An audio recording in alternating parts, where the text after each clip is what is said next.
Scope ম্যানেজমেন্টের যে ক্লাসটা আছে L3 আমরা পার্ট সি এই ক্লাসটা স্টার্ট করব। আমাদের লাস্ট শনিবার দিন যে ক্লাসটা হয়েছিল সেখানে আমরা প্রজেক্ট স্কোপ ম্যানেজমেন্ট নিয়ে কিছুটা আলাপ আলোচনা করেছিলাম। তো আজকে গত ক্লাসে scope management plus L3 related part A part B এবং আজকে আমরা part C project scope management যেটা আছে সেটা শেষ করব। শেষ করলে এই পুরো লেকচার 3 অথবা L3 এর উপরে আগামী শনিবার দিন আমাদের পরীক্ষা হবে। সো আগামী শনিবার দিন যে পরীক্ষাটা হবে সেটা আগের টাইমেই, যারা সেকশন বি তাদের হচ্ছে 8:40-এ এবং যারা সেকশন সি তাদের হচ্ছে 11:40-এ। সো কোশ্চেনের প্যাটার্ন যদি বলি, কোশ্চেন এখান থেকে ছোট ছোট হয়তো দুইটা কোশ্চেন দিব, জাস্ট লাইক আমাদের কুইজ ওয়ানের মতোই দুইটা ছোট ছোট কোশ্চেন থাকবে। মানে খুবই বেসিক টাইপের কোশ্চেন করব। এমন হতে পারে হয়তো একটা কেস স্টাডি দিয়ে দিতে পারি, যে একটা হয়তো কেস স্টাডি দিয়ে দিলাম, কেস স্টাডির উপরে বেস করে হয়তো আপনারা এই সিচুয়েশন থেকে কিভাবে আমাদের L3 আলোকে কিভাবে সলিউশন বের করবে সেটা হয়তো আসতে পারে। আবারও বলছি, দুইটা ছোট কোশ্চেনও আসতে পারে, অথবা এমন হতে পারে যে হয়তো একটা কেস স্টাডি দিয়ে দিতে পারি। কেস স্টাডি দেওয়ার পর বলতে পারি যে এই কেস স্টাডির উপরে বেস করে স্কোপ ম্যানেজমেন্ট প্ল্যান অথবা রিকোয়ারমেন্ট ম্যানেজমেন্ট প্ল্যান এই জিনিসটা শেয়ার করো। ঠিক আছে। সো আমরা যেটা বলছিলাম যে আমাদের টোটাল যে নলেজ গুলো আছে প্রজেক্ট ম্যানেজমেন্ট, টোটাল যে নলেজ এরিয়া গুলো আছে, নলেজ এরিয়া গুলোর মধ্যে আমাদের সবগুলো নলেজ এরিয়া যেখানে রেড মার্কিং করা যেগুলো আছে সবগুলো আমরা পড়বো। আর ইয়েলো কালার যেটা আছে প্রজেক্ট স্কোপ ম্যানেজমেন্ট, সেটা আমাদের আজকের ক্লাসের মূল উদ্দেশ্য। আমরা প্রজেক্ট স্কোপ ম্যানেজমেন্ট নিয়ে আজকে একটু জানার চেষ্টা করব। আর মাঝখানে প্রজেক্ট ইন্টিগ্রেশন ম্যানেজমেন্ট কি করবে, বাকি যে নলেজ এরিয়া গুলো আছে সেই নলেজ এরিয়া গুলাকে কভার করবে, এবং আমরা আমাদের এই ক্লাসে বাকি যে প্রজেক্ট নলেজ গুলো আছে সেই নলেজ গুলো আস্তে আস্তে সিকুয়েন্সিয়ালি শিখবো। সো আমাদের যদি মিড টার্মের সিলেবাসটা গত ক্লাসে বলে দিয়েছি যে L1 থেকে L4 পর্যন্ত আমাদের মিড টার্মের মধ্যে পরীক্ষা হবে, আর আমাদের নেক্সট শনিবার দিন পরীক্ষা হবে। আচ্ছা, তো প্রজেক্ট স্কোপ ম্যানেজমেন্ট যদি আমরা বলি, গত ক্লাসে আলোচনা করছিলাম যে প্রজেক্ট স্কোপ ম্যানেজমেন্টটা কেন দরকার। তো যে কোনো প্রজেক্ট আমরা জানি, যে কোনো প্রজেক্ট কি হয়, একটা প্রজেক্ট চার্টারের মাধ্যমে প্রজেক্টের যে স্পন্সর ভদ্রলোক আছেন সেই ভদ্রলোক প্রজেক্ট ম্যানেজারের কাছে হ্যান্ড ওভার করে থাকেন।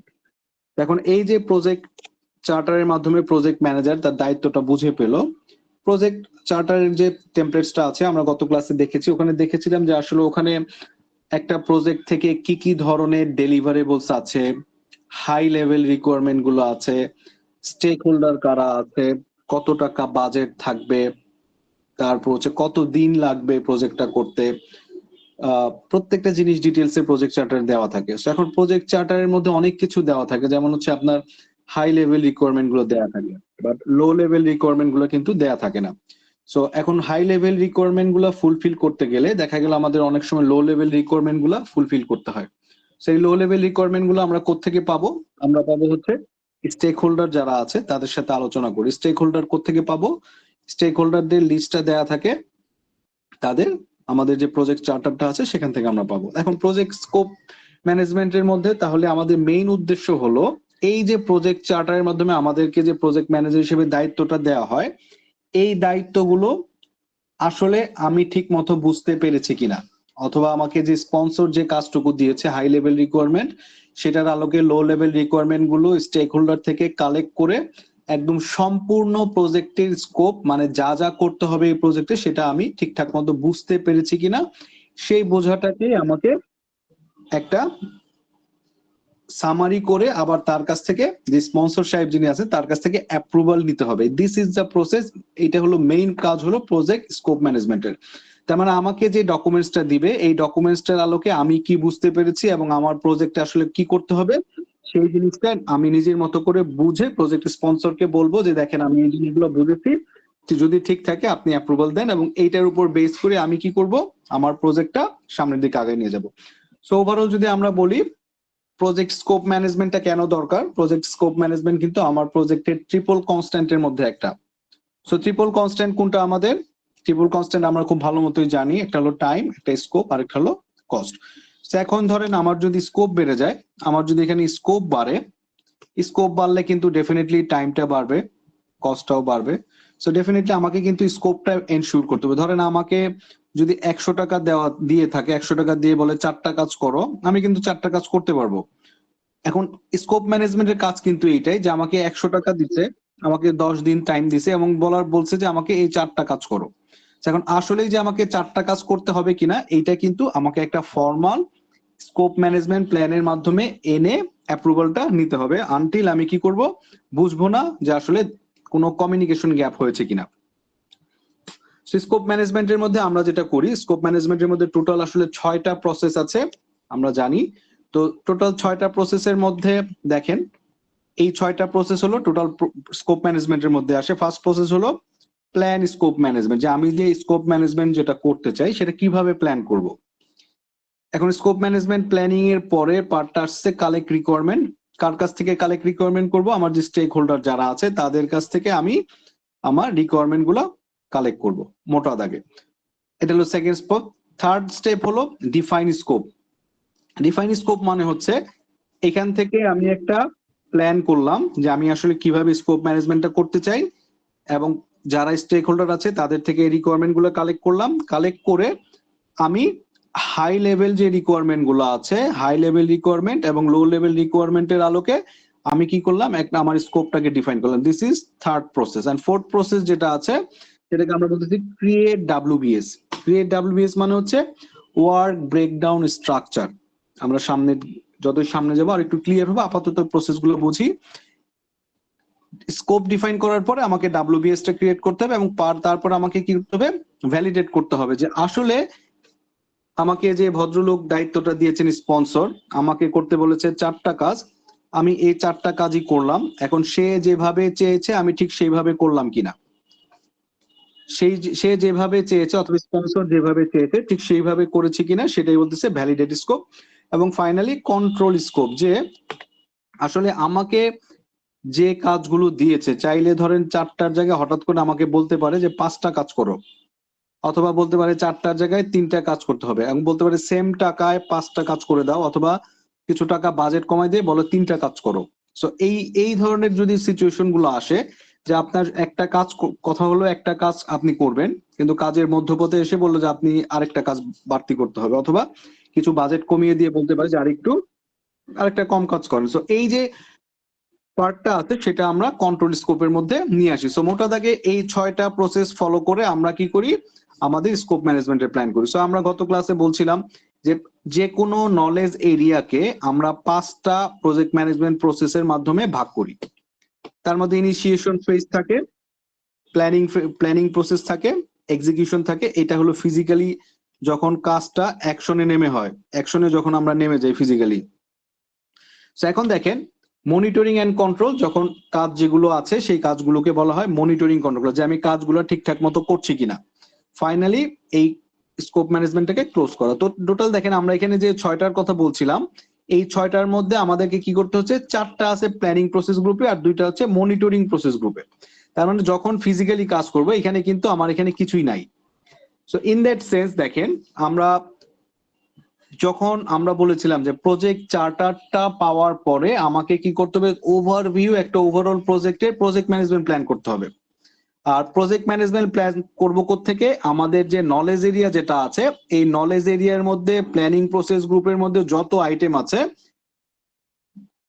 এই প্ল্যানিং প্রসেস গ্রুপের মধ্যে যতগুলো আইটেম আছে এই সবগুলো আইটেম নিয়ে আমরা কি করব, আমরা আমাদের প্রজেক্ট ম্যানেজমেন্ট প্ল্যান করবো। সো এই পার্টটা খুব ইম্পর্টেন্ট। এবং পাশাপাশি মনিটরিং এবং কন্ট্রোল প্রসেস গ্রুপে 2টা আইটেম আছে। সো টোটাল এই 5টা প্রসেস গ্রুপের মধ্যে 6টা গ্রুপ নিয়ে আমরা আমাদের এখানে কাজ করবো। তো স্কোপ ম্যানেজমেন্ট প্ল্যানের মধ্যে যদি আমরা বলি যে কিভাবে আসলে আমরা স্কোপ ম্যানেজমেন্টটা প্ল্যানটা করব, সেই জিনিসটা আমরা দেখবো। তো স্কোপ ম্যানেজমেন্ট প্ল্যানের মধ্যে যে আইটেম গুলো থাকে তার মধ্যে মেজর একটা পার্ট হলো রিকোয়ারমেন্ট প্ল্যান কালেক্ট করা।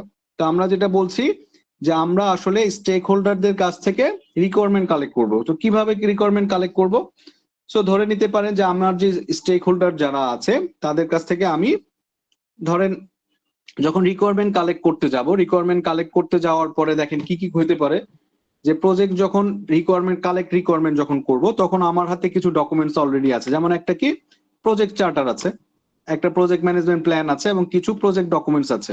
এটা হলো এই অর্গানাইজেশনের প্রিভিয়াস কিছু ডকুমেন্ট থাকতে পারে। এটাকে বলতেছি আমরা প্রজেক্ট ডকুমেন্টস। ঠিক আছে? তো এখন দেখেন এর বাইরে কি থাকে, কোনো এগ্রিমেন্ট থাকতে পারে কোনো সাপ্লায়ার অথবা আদার কারোর সাথে, এন্টারপ্রাইজ এনভায়রনমেন্টাল ফ্যাক্টর এবং অর্গানাইজেশনাল প্রসেস, এই দুটো সবগুলোর জন্য কমন। সো এই 6টা ডকুমেন্টস থেকে আমি দেখবো যে আমার কারা কারা স্টেক হোল্ডার। কারণ আমি স্টেক হোল্ডারের কাছে কি করব, আমি স্টেক হোল্ডারের কাছ থেকে আমি আমার প্রজেক্টের কি করব, রিকোয়ারমেন্ট গুলো নিব। তো এই ডকুমেন্ট গুলো থেকে আমি দেখব যে আসলে কারা কারা আমার স্টেক হোল্ডার। ঠিক আছে? এই স্টেক হোল্ডারদের সাথে আমি কি করতে পারি, আমি তাদের কাছে ইন্টারভিউ নিতে পারি। নিতে পারি কিভাবে, যে তাদের কাছে আমি হয়তো 1-to-1 গিয়ে আলাপ করতে পারি যে আসলে এই প্রজেক্ট করতে যাচ্ছে, আপনার এই প্রজেক্ট থেকে আপনার চাহিদাটা কি গেল। অথবা আপনি আয়োজন করতে পারেন যে একটা ফোকাস গ্রুপ নিতে পারেন, যে 10 জন করে টিম নিয়ে তাদের সাথে একটা গোল টেবিল বৈঠক করলেন, বৈঠক করে বলতে পারেন যে এই প্রজেক্টে আপনাদের রিকোয়ারমেন্টটা কি কি দরকার। তারপর আরেকটা জিনিস হতে পারে, আপনি হয়তো কোনো সার্ভের পেপার দিতে পারেন, অথবা কোন রকম হয়তো চেকলিস্ট দিতে পারেন, যে এখানে চেকলিস্ট আছে, চেকলিস্ট গুলো আপনারা পূরণ করে দেন, প্রজেক্টের আলোকে এটা করা। তো এইখান থেকে দেখেন আপনি আপনার রিকোয়ারমেন্ট গুলো কালেক্ট করার পরে যখন এই ইনপুট গুলো অথবা এই ডকুমেন্টস গুলো নিয়ে জানলেন যে কে কে স্টেক হোল্ডার, এবং কিছু টুলস এন্ড টেকনিকের মাধ্যমে যেমন ইন্টারভিউ, ফোকাস গ্রুপ অথবা আপনার কোশ্চেনিয়ার, এগুলোর মাধ্যমে আপনি কি করলেন, তাদের রিকোয়ারমেন্ট গুলো বের করলেন। বের করার পরে আমরা কি পেলাম, আমরা আমাদের রিকোয়ারমেন্ট ডকুমেন্টসটা পাইলাম। তো রিকোয়ারমেন্ট ডকুমেন্টস যদি হয়, এখন দেখেন রিকোয়ারমেন্টস গুলো কিরকম হতে পারে। রিকোয়ারমেন্ট গুলো আবার ডিফারেন্ট টাইপের হতে পারে। যেমন বিজনেস রিকোয়ারমেন্ট, যেমন আপনি আসলে প্রজেক্টটা করতেছেন কেন। যেমন ধরেন যদি এরকম হয় যে আপনি একটা নতুন ফ্যাক্টরি দিচ্ছেন, নতুন ফ্যাক্টরিতে কি হবে, আপনি হয়তো কোন একটা কনজিউমার গুডস বানাবেন। তো কনজিউমার গুডস গুলো কি, যে আপনি প্রতিদিন যেগুলো যে পণ্য ব্যবহার করেন সেগুলোকে কনজিউমার গুডস বলি। তো এই পণ্যটার মাধ্যমে আপনি কি করবেন, আপনার কোম্পানি থেকে একটা প্রফিট জেনারেট হবে। তো এটা হলো আপনার বিজনেস নিড। আবার স্টেক হোল্ডারদের নিড থাকতে পারে। স্টেক হোল্ডার কারা, যেমন ধরেন আপনি যে ইন্ডাস্ট্রিটা করতেছেন সেই ইন্ডাস্ট্রির আশপাশে যারা আছেন, যারা এনভায়রনমেন্টাল লোক দেখেন, যারা স্থানীয় প্রশাসন আছে, যাদের জায়গায় প্রজেক্টটা করতেছেন, আশপাশে কোনো যদি ইন্ডাস্ট্রি থেকে যদি কোনো রকম পলিউটেড ম্যাটেরিয়াল আপনি এনভায়রনমেন্টে ছাড়েন, সেই ক্ষেত্রে যারা আশপাশে থাকে তারা কিভাবে ক্ষতিগ্রস্ত হবে। সো এই পার্টগুলোকে বলতেছি আমরা স্টেক হোল্ডার নিড। এর বাইরে হতে পারে, যেমন ধরেন যে আপনি একটা প্রজেক্ট স্টার্ট করলেন, অথবা ধরে নেন একটা ইন্ডাস্ট্রি দিচ্ছেন। এখন ইন্ডাস্ট্রিটা যখন হ্যান্ড ওভার করে দিবেন, হ্যান্ড ওভার করার পর কার কাছে হ্যান্ড ওভার করবেন, কারো কাছে যদি হ্যান্ড ওভার করেন, যদি হ্যান্ড ওভার করতে গেলে একটা রিকোয়ারমেন্ট থাকবে কি, যাকে হ্যান্ড ওভার করবেন তাকে কিন্তু প্রপার ট্রেনিং দিয়ে রেডি করতে হবে। প্রপার ট্রেনিং যদি না দিয়ে হ্যান্ড ওভার করেন তাহলে কিন্তু প্রজেক্টটা আসলে প্রপার আউটপুট দিবে না। সো ইন দ্যাট সেন্স এটাকে আমরা বলছি ট্রানজিশন এন্ড রেডিনেস, যে একটা প্রজেক্টটা যখন হ্যান্ড ওভার করে দিবেন কারো কাছে, তাকে প্রপারলি ট্রেনিং দিবেন, এবং এই ট্রেনিং থেকে যখন তার হাতে হস্তান্তর করবেন, এই পার্টটুকুর মধ্যে যে ট্রানজিশনটা আছে সেই ট্রানজিশনের জন্য তাকে রেডি করতে হবে।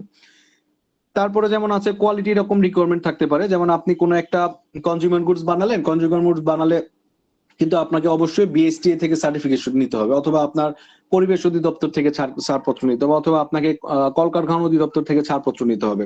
সো এই যে পার্ট গুলো আছে সেগুলোকে আমরা বলতেছি কোয়ালিটি রিলেটেড নোট। এর বাইরেও কিছু থাকতে পারে, প্রজেক্ট রিলেটেড নিড থাকতে পারে। কিরকম, যেমন ধরেন আপনি ধরে নিয়েছেন যে আপনি যে কনজিউমার গুডস এর যে ইন্ডাস্ট্রিটা দিতে চান, সেই ইন্ডাস্ট্রিতে আপনি টোটাল প্রজেক্টটাকে 5টা ফেজে ভাগ করেছেন। তো 5টা ফেজে ভাগ করার জন্য আপনার ইনিশিয়েশন একটা ফেজ হতে পারে। সো এই ফেজের পরে আপনি কি করবেন, আপনি একটা মাইলস্টোন দিতে পারেন। মাইলস্টোন মানে হচ্ছে কি একটা সিকোয়েন্স করা, যে সিচুয়েশনে আসার পরে আপনি প্রজেক্ট গুলোকে বিভিন্ন ফেজে ভাগ করবেন, এবং এক একটা ফেজ কমপ্লিট হওয়ার পরে আপনি কি করবেন, একটা ফেজ গেট বলি আমরা, যে এই ফেজ থেকে ধরেন 5টা ফেজে ভাগ করছেন, প্রথম ফেজ থেকে দ্বিতীয় ফেজে যাওয়ার আগে একটা ফেজ গেট বলি আমরা। তো এই ফেজ গেটে কি করা হয়, আপনাকে দেখা হয় যে আপনার প্রথম ফেজে যেটুকু হওয়ার কথা সেই কাজটুকু হয়েছে কিনা। যদি সেই কাজটুকু হয় তাহলে এই গেট থেকে, ফেজ গেট থেকে আপনি একটা ফর্মাল অ্যাপ্রুভাল নিয়ে সেকেন্ড ফেজে যেতে পারবেন। আর যদি দেখেন যে না, ফেজ 1 অথবা ফেজ গেটে, ইনিশিয়েশন ফেজে আপনার প্রিভিয়াস টাস্কটা ক্লোজ হয় নাই, সেই ক্ষেত্রে আপনাকে কি করতে হবে, প্রথম কাজটা কমপ্লিট করে তারপরে নেক্সট ফেজে যেতে হবে। সেটা এইটা আসতে পারে হলো প্রজেক্ট রিলেটেড রিকোয়ারমেন্টের ক্ষেত্রে।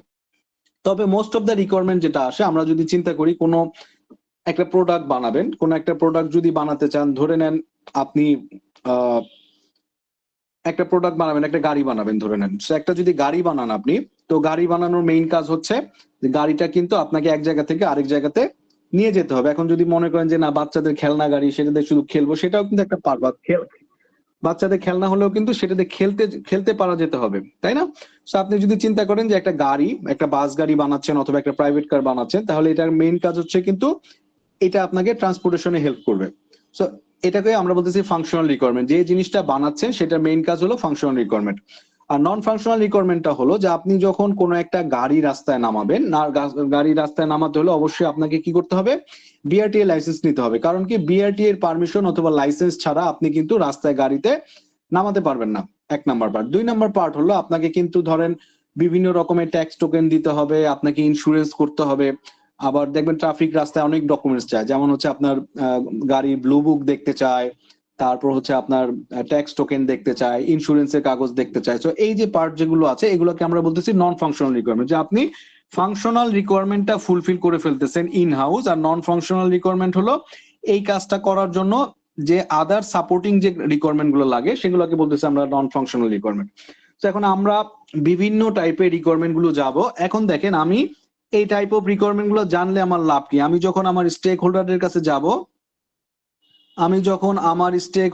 কাছে যাব, সেই স্টেক হোল্ডারের কাছে যাওয়ার পরে এই পার্সপেক্টিভ গুলো থেকে তাকে তার কাছে জানতে যাব যে আসলে ভাই তুমি তোমার রিকোয়ারমেন্টটা কি আমাকে বলো, তুমি কোন রিকোয়ারমেন্টের সাথে জন্য আমার কাছ থেকে আসতেছো। তো এই ধরনের রিকোয়ারমেন্ট গুলো যখন আমার কাছে জানা থাকবে, জানা থাকলে কিন্তু আমার জন্য জানা সহজ হবে যে আসলে তার নিডটা কিরকম। এখন যখন আমি এই রিকোয়ারমেন্টটা যেহেতু আমি জানবো, জানার পরে একটা ফর্মাল ডকুমেন্টেশন লাগবে। এই ডকুমেন্টেশনটাকে আমরা বলতেছি রিকোয়ারমেন্ট ডকুমেন্টেশন। তো রিকোয়ারমেন্ট ডকুমেন্টেশনটা কি, ধরেন আমি নাম্বার দিয়ে দিতে পারি, 1 2 3 4 এরকম করে হয়তো আমি নাম্বার দিয়ে দিতে পারি। তো এখন দেখেন একটা রিকোয়ারমেন্ট কি হতে পারে, যেমন আমরা যদি বলি এক ভদ্রলোক, সেটা হলো বিআরটিএ। বিআরটিএ হলো আমাদের একটা স্টেক হোল্ডার, আমরা একটা গাড়ি বানাতে চাই, তার রিকোয়ারমেন্ট হলো গিয়ে আপনাকে তার ওইখান থেকে কি করতে হবে, লাইসেন্স নিতে হবে। ধরেন একটা লাইসেন্স নিতে হবে। তো ক্যাটাগরিটা কি, ক্যাটাগরিটা হচ্ছে আপনি দেখেন আমরা যদি এখান থেকে চিন্তা করি এখান থেকে কোন ক্যাটাগরিটার মধ্যে আসবে, তার মানে কিন্তু এটা আমার নন ফাংশনাল রিকোয়ারমেন্টের মধ্যে আসবে। সো নন ফাংশনাল রিকোয়ারমেন্টের মধ্যে যদি আমি চিন্তা করি, ধরে নিচ্ছি এটা আমার নন ফাংশনাল ক্যাটাগরি, এটা রিকোয়ারমেন্ট। তো প্রায়োরিটি যদি হিসাব করি, এটা ছাড়া তো আমি গাড়ি বাজারজাত অথবা বিক্রি করতে পারবো না। সো আমি ধরে নিচ্ছি এটার প্রায়োরিটি হচ্ছে 1, এটা ছাড়া আমার হবে না। তো অ্যাকসেপ্টেন্স ক্রাইটেরিয়া কি, অ্যাকসেপ্টেন্স ক্রাইটেরিয়া হলো ডেফিনেটলি আমাকে লাইসেন্স দিতে হবে। আর ভ্যালিডেশন মেথড যদি হয়, ভ্যালিডেশনটা কে করবে, ভ্যালিডেশন করতে পারেন যে আপনার এখন যে গাড়িগুলো থাকে গাড়িগুলোর কিন্তু কিউআর কোড স্ক্যানার থাকে। সো এখন আপনি কিউআর কোড স্ক্যান করে এনশিওর করবেন যে আপনি যে লাইসেন্সটা পেয়েছেন সেটা জেনুইন লাইসেন্স। এখন আমরা যদি একটু অন্যভাবে চিন্তা করি, যেমন ধরেন যে আপনি কনজিউমার গুডস, আপনার একজন পাশের যে ইন্ডাস্ট্রি যখন করছেন, ইন্ডাস্ট্রির পাশে এক ভদ্রলোক আছে, আপনি ইন্ডাস্ট্রির যে ময়লাগুলো আছে তার ওই বাসার পাশে হয়তো ফেলতেছেন। তো তার রিকোয়ারমেন্টটা কি, তার রিকোয়ারমেন্ট হলো আপনার ক্লিন এনভায়রনমেন্ট। তার এনভায়রনমেন্ট হলো আমার এনভায়রনমেন্টটা ক্লিন হইতে হবে। সো স্টেক হোল্ডারকে নেইবার দিতে পারেন। ক্যাটাগরিটাকে, এখন কোন ধরনের ক্যাটাগরির মধ্যে সে পড়বে, এখন সিম্পলি এখানে দেখেন এখান থেকে যদি আমরা চিন্তা করি, আমরা কিন্তু এখানে স্টেক হোল্ডার ক্যাটাগরির মধ্যে তাকে নিয়ে আসবো। স্টেক হোল্ডার ক্যাটাগরি কি, কারণ কি সে এই প্রজেক্ট দ্বারা ইম্প্যাক্টেড। আমরা কিন্তু জানি স্টেক হোল্ডার কি, যে এই প্রজেক্ট দ্বারা কোনো না কোনো ভাবে ইম্প্যাক্টেড। এখন প্রায়োরিটির মধ্যে কত রাখতে পারেন, এখন দেখেন সে বলতেছে ক্লিন রাখতে হবে। সো আপনি এখন এইটাকে, যেহেতু আপনার নন ফাংশনাল রিকোয়ারমেন্ট না অথবা রেগুলেটরি কোনো রিকোয়ারমেন্ট না, আপনি এটাকে হয়তো 5 নাম্বার প্রায়োরিটি রাখলেন যে ঠিক আছে বাবা তোমারটা দেখতেছি আমি। ক্রাইটেরিয়া কি, আপনি অ্যাকসেপ্টেন্স ক্রাইটেরিয়া কি করবেন, যে তার ওইখান থেকে আগামী 30 দিনের মধ্যে অথবা নেক্সট 30 দিনের মধ্যে কোন রকম কমপ্লেইন আসা যাবে না এই ভদ্রলোকের কাছ থেকে যে আপনি তার ওখানে কোনো ময়লা ফেলতেছেন না। সো এটা হলো আমার অ্যাকসেপ্টেন্স ক্রাইটেরিয়া। ভ্যালিডেট করবে কে, ভ্যালিডেট করবে হলো যে আপনার যে ডকুমেন্টসটা আছে, আপনি যে তার সাথে 1 মাসে কোনো কমপ্লেইন পান নাই সেইটাই ভ্যালিডেশন, অথবা আপনার এই ভদ্রলোকের কাছ থেকে একটা রিকমেন্ডেশন নিতে পারেন, একটা লেটার নিতে পারেন যে আমার আর আসলে আপনাদের উপর কোনো কমপ্লেইন নাই।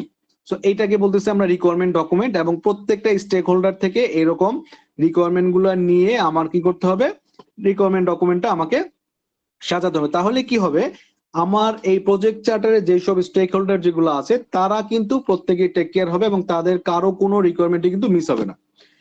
এরপরে আরেকটা পার্ট আসতেছে, রিকোয়ারমেন্ট নিলাম তাই না, রিকোয়ারমেন্ট নেওয়ার পরে রিকোয়ারমেন্টের আবার ট্রেসেবিলিটি ম্যাট্রিক্স আছে। রিকোয়ারমেন্ট ডকুমেন্টস এটা পেলাম, ধরেন এখানে আমি 1 2 3 4 দিয়ে দিলাম, এটা হলো আমার রিকোয়ারমেন্ট। এখন রিকোয়ারমেন্ট ট্রেসেবিলিটি ম্যাট্রিক্স মানে হলো, ধরে নেন যে আপনি কি করলেন, কোন একটা রিকোয়ারমেন্ট দিলেন। রিকোয়ারমেন্টটা কি, ধরে নেন আপনি বাংলা কোন একটা ইন্ডাস্ট্রি দিয়েছেন,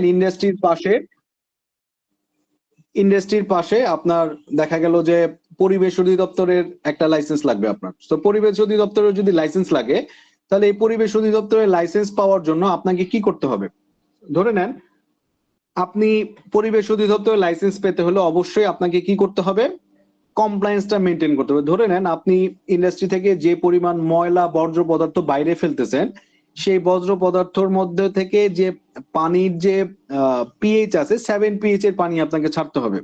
যে আপনি অ্যাসিডিক অথবা ক্ষারীয় কোনো পানি ছাড়ছেন না, আপনি জাস্ট ক্লিন ওয়াটার ছাড়তেছেন।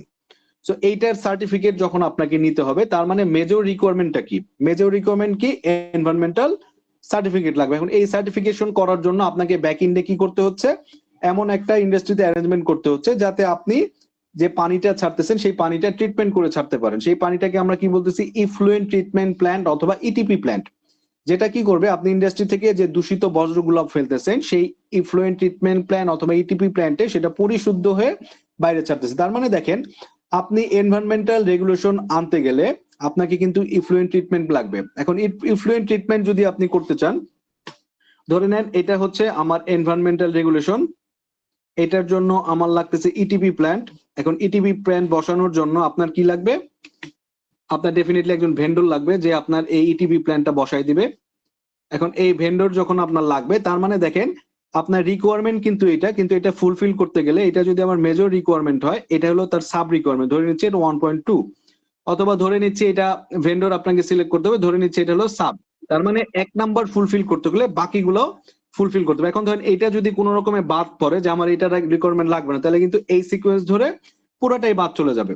সো এটাকে বলতেছে রিকোয়ারমেন্ট ট্রেসেবিলিটি ম্যাট্রিক্স, এমন একটা ম্যাট্রিক্স যাতে করে ধরেন আমি একটা পার্টিকুলার আইডি ধরে যে রিকোয়ারমেন্ট যেটা আছে সেই রিকোয়ারমেন্ট গুলোর পার্সপেক্টিভে এই রিকোয়ারমেন্টটা ফুলফিল করতে গেলে অন্য আরো কোনো রিকোয়ারমেন্ট আছে কিনা সেটাকে আমি আমার সিকোয়েন্সিয়ালি একটার পর একটা সাজাবো। যেমন এখানে এনভায়রনমেন্ট রিকোয়ারমেন্ট যদি আমার থাকে, এটা ফুলফিল করার জন্য আমার ইটিপি প্ল্যান্ট লাগবে, ইটিপি প্ল্যান করার জন্য আমার একজন ভেন্ডর লাগবে। সো ভেন্ডরের জন্য এই 3টা পার্ট যদি আমরা চিন্তা করি, সো এই সিকোয়েন্সিয়ালি আমরা আমাদের রিকোয়ারমেন্ট ট্রেসেবিলিটি ম্যাট্রিক্স গুলো সাজাবো।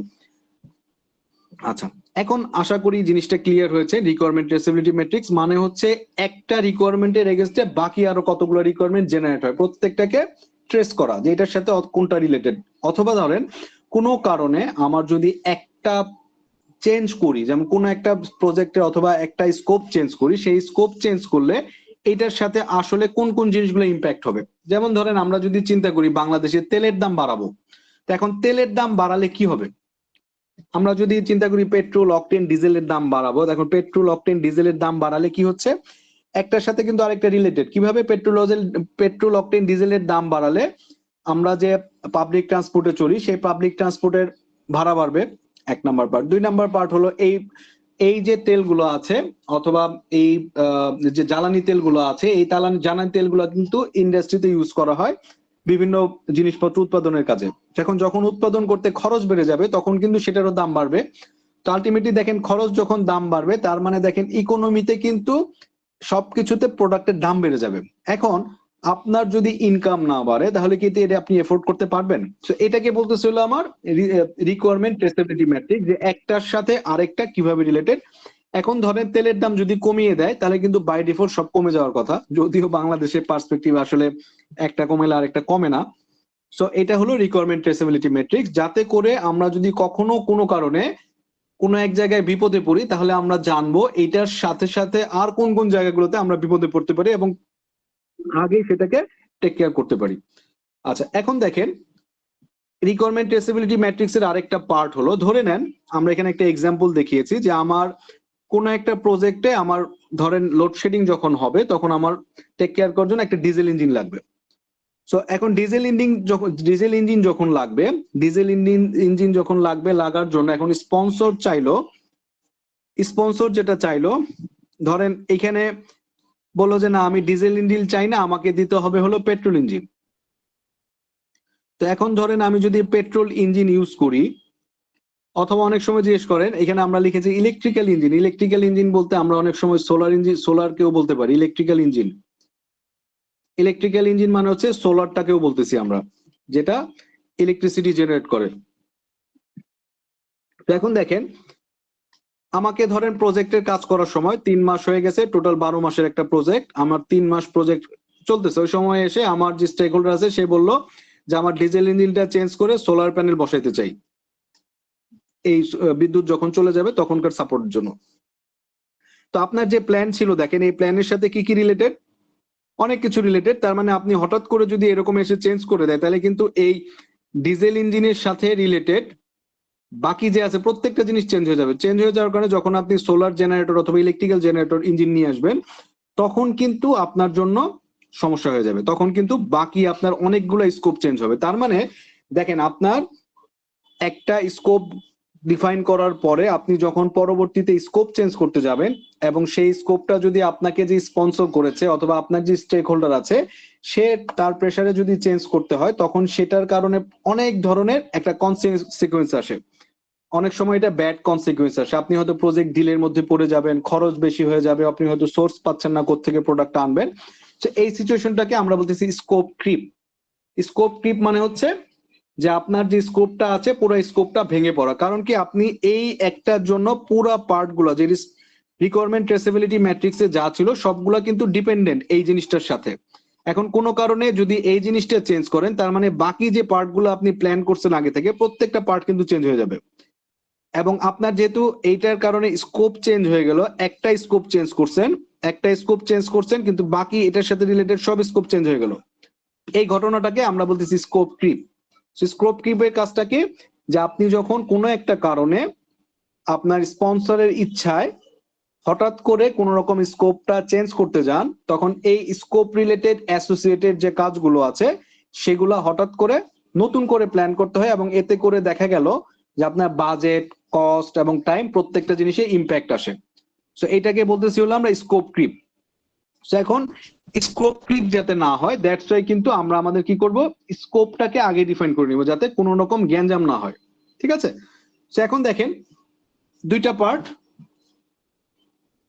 স্কোপ ক্রিপটাকে আমরা বলতেছি হলো যে বেসিক্যালি কাজ শুরু হওয়ার পরে স্টেক হোল্ডারের রিকোয়ারমেন্ট অনুযায়ী আমাকে যদি প্রজেক্টের স্কোপের কোনো চেঞ্জ আনতে হয়, সেটাকে আমরা বলছি স্কোপ স্ক্রিপ্ট। আবার অনেক সময় দেখা যায় আমরা যখন প্রজেক্ট করতে যাওয়ার সময় আমাদের কাছে মনে হয় যে আমরা আসলে আমাদের যে স্টেক হোল্ডার অথবা কাস্টমার যারা থাকবে তাদেরকে আমরা একটু গিভ মোর দেন এক্সপেক্টেড, মানে একটু বেশি দিতে চাই। কিরকম, ধরেন বেশি দিতে চাই, হঠাৎ করে দেখা গেল যে আমার কিছু বাজেট সেভ হয়েছে। তো কিছু বাজেট সেভ হয়ে যাওয়ার কারণে প্রজেক্টের কারণে আমি মনে হলো যে আমি তাকে এক্সট্রা কিছু দিতে চাই। এক্সট্রা কিছু কি রকম দিতে চাই, ধরে নেন যে আমার প্রজেক্টের মধ্যে দেওয়ার কথা ছিল একটা ডিজেল ইঞ্জিন, ধরে নিচ্ছি যে পাওয়ার ফেলিওরের জন্য। এখন এই ডিজেল ইঞ্জিনটা অনেক শব্দ হয়, বাইরে যখন আমরা ইউজ করব অনেক শব্দ হয় ডিজেল ইঞ্জিনে। তখন আমরা ধরে নেন প্রজেক্টের যারা লোক আছে তারা বললাম যে ঠিক আছে, আমরা যেহেতু কিছু বাজেট আছে, তো সেই ক্ষেত্রে আমরা যেটা করি, আমরা এমন একটা জেনারেটর দিব যে জেনারেটরটাকে আমরা যখন রান করব কোনো রকম সাউন্ড হবে না, সাউন্ডলেস জেনারেটর। তার মানে দেখেন নর্মাল যেটা ডিজেল জেনারেটর, যখন আপনি জেনারেটর চালাবেন অনেক জোরে সাউন্ড হচ্ছে, কিন্তু আমাদের ক্যানোপি টাইপের একটা জেনারেটর আছে যে জেনারেটরের কোনো সাউন্ড হয় না। সেইটা কি করতেছি, এটা যারা প্রজেক্টের লোকজন যারা আছে অথবা প্রজেক্টের টিমের মেম্বার যারা আছে তারা নিজেরাই কিন্তু ইচ্ছাকৃতভাবে এই এক্সট্রা ফ্যাসিলিটিটা দিচ্ছে প্রজেক্টের স্কোপের মধ্যে। তো এই পার্টটাকে আমরা বলতেছি গোল্ড প্লেটিং। গোল্ড প্লেটিং মানে হচ্ছে যে প্রজেক্ট টিম যদি উইলিংলি স্কোপ থেকে এক্সট্রা কিছু দিতে চায় এবং এতে করে প্রজেক্টের বাজেট কোনোভাবে না বাড়ে, সেটাকে আমরা বলতেছি গোল্ড প্লেটিং। আর স্টেক হোল্ডাররা যদি অথবা এক্সটার্নাল স্টেক হোল্ডাররা যদি প্রজেক্টের স্কোপের বাইরে অতিরিক্ত কিছু ডিমান্ড করে বসে, সেটাকে আমরা বলতেছি স্কোপ ক্রিপ।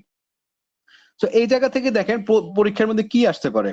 পরীক্ষার মধ্যে এখানে আসতে পারে যে একটা সিনারিও দিয়ে দিতে পারি আমরা এখান থেকে, যে সিনারিও দিয়ে দিতে পারি যে আপনি হয়তো ত্রিপলি ডিপার্টমেন্টে আমি একটা সোলার প্যানেল বসাবো 500 কিলোওয়াটের, তো এইটার জন্য একটা রিকোয়ারমেন্ট ডকুমেন্ট প্রিপেয়ার করো, কারা কারা স্টেক হোল্ডার আছে সেটা ফাইন্ড আউট করো, তাদের রিকোয়ারমেন্ট গুলো ফাইন্ড আউট করো, এটা একটা আসতে পারে। আরেকটা আসতে পারে যে স্কোপ ক্রিপ বলতে কি বুঝো, ডিফাইন করো। স্কোপ ক্রিপ বলতে কি বুঝো, ডিফাইন করো। এবং requirement traceability, right short note on requirement traceability matrix, এরকম একটা কোশ্চেন আসতে পারে। সো এরপরে যেটা আসতেছে, আমরা কিন্তু রিকোয়ারমেন্টটা কালেক্ট করলাম, ঠিক আছে।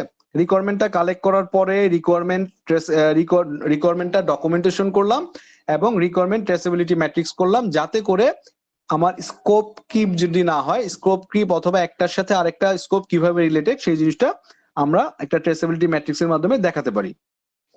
এরপরে যেটা আসতে পারে, ধরেন আমি সকল ধরনের রিকোয়ারমেন্ট গুলো নিয়ে আসলাম, সকল ধরনের রিকোয়ারমেন্ট গুলো নিয়ে আসার পরে আমি যেটা করবো এখন, আমি রিকোয়ারমেন্ট গুলা প্রজেক্ট চার্টারে তো আমাকে কিছু হাই লেভেল রিকোয়ারমেন্ট দেওয়া আছে। আগের স্টেপে কালেক্ট রিকোয়ারমেন্ট থেকে আমি রিকোয়ারমেন্ট যে ডকুমেন্টস গুলো আছে এখান থেকে কিছু রিকোয়ারমেন্ট পেলাম এবং রিকোয়ারমেন্টের কিন্তু প্রায়োরিটি গুলোও পেলাম। তো এই রিকোয়ারমেন্টের প্রায়োরিটি অনুযায়ী আমি কি করব, আমি আমার স্কোপটাকে ডিফাইন করবো। এখন স্কোপটাকে যখন আমি ডিফাইন করব, এই স্কোপটাকে ডিফাইন করলে এই স্কোপ ডিফাইনের ফেজ থেকে আমার একটা পার্ট আসে, সেটাকে আমরা বলতেছি প্রজেক্ট স্কোপ স্টেটমেন্ট। তার মানে দেখেন, যখন আমি স্কোপটাকে ডিফাইন করব, একটা প্রজেক্ট স্কোপ স্টেটমেন্ট দিব, যেটা হলো যে প্রজেক্ট চার্টার এবং রিকোয়ারমেন্ট এই দুইটার আলোকে আমি কি বুঝতে পারছি সেটা একটা রিটেন ডকুমেন্ট লেখা, যে আসলে টোটাল এই রিকোয়ারমেন্ট গুলো আছে, এই জিনিসটা হলো প্রজেক্টের কাজ। এটাকে বলতেছি প্রজেক্ট স্কোপ স্টেটমেন্ট, এবং এই কাজটা কিন্তু প্রজেক্ট ম্যানেজার নিজে করবে। এখন আমরা যদি একটা প্রজেক্ট স্টেটমেন্টের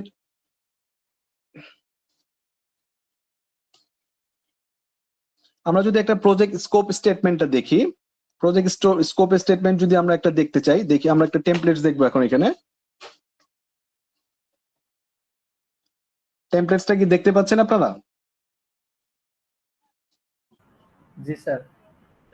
আচ্ছা, এখন দেখেন, তার মানে আমি প্রজেক্ট চার্টার থেকে হাই লেভেল রিকোয়ারমেন্ট পেলাম, কালেক্ট রিকোয়ারমেন্ট ফেজ থেকে লো লেভেল রিকোয়ারমেন্ট গুলো পেলাম।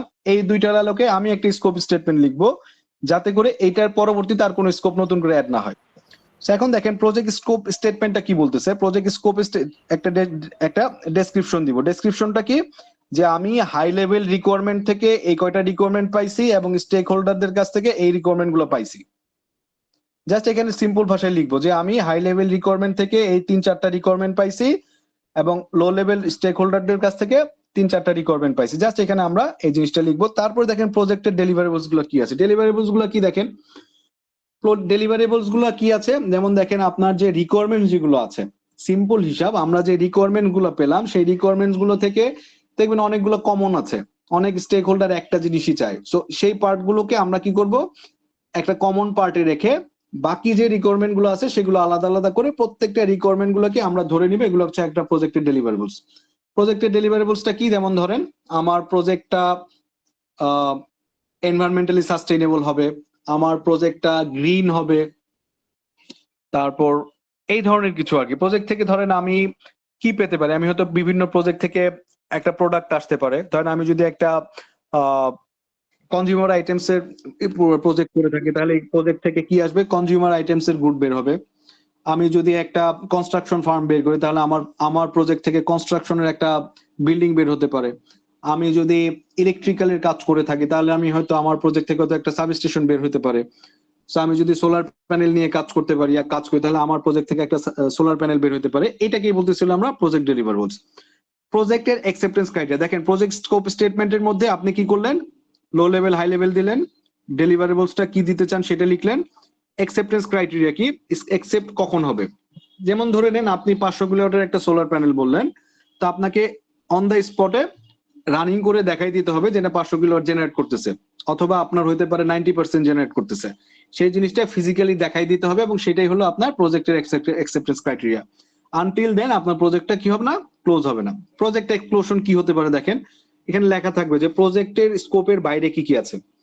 যেমন ধরেন আপনি যদি ট্রিপলি বিল্ডিং এর মধ্যে একটা সোলার প্যানেল বসাতে চান, সোলার প্যানেল বসাতে চাইলে দেখা গেল সোলার প্যানেল আপনি বসাবেন, কিন্তু প্রজেক্টের এক্সক্লুশন কি, যে আপনার এই প্রজেক্টের যে লোড ক্যালকুলেশনটা আছে সেটা আমরা করব না, আমার প্রজেক্টের মধ্যে ইনক্লুডেড নাই।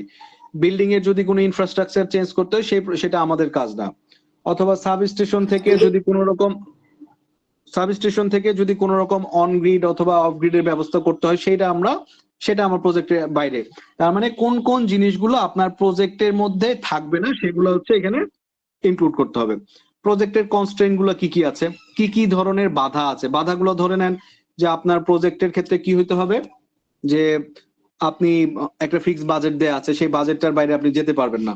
কনস্ট্রেইন মানে হচ্ছে এইটার বাইরে আপনি যেতে পারেন না, কঠিন নিয়ম যেটা, অথবা বটলনেক বলতে পারেন, যে এইটার বাইরে যাওয়া যাবে না। আপনি প্রজেক্ট কনস্ট্রেন্টের মধ্যে আরেকটা জিনিস আসতে পারে, যেমন সোলার, আপনি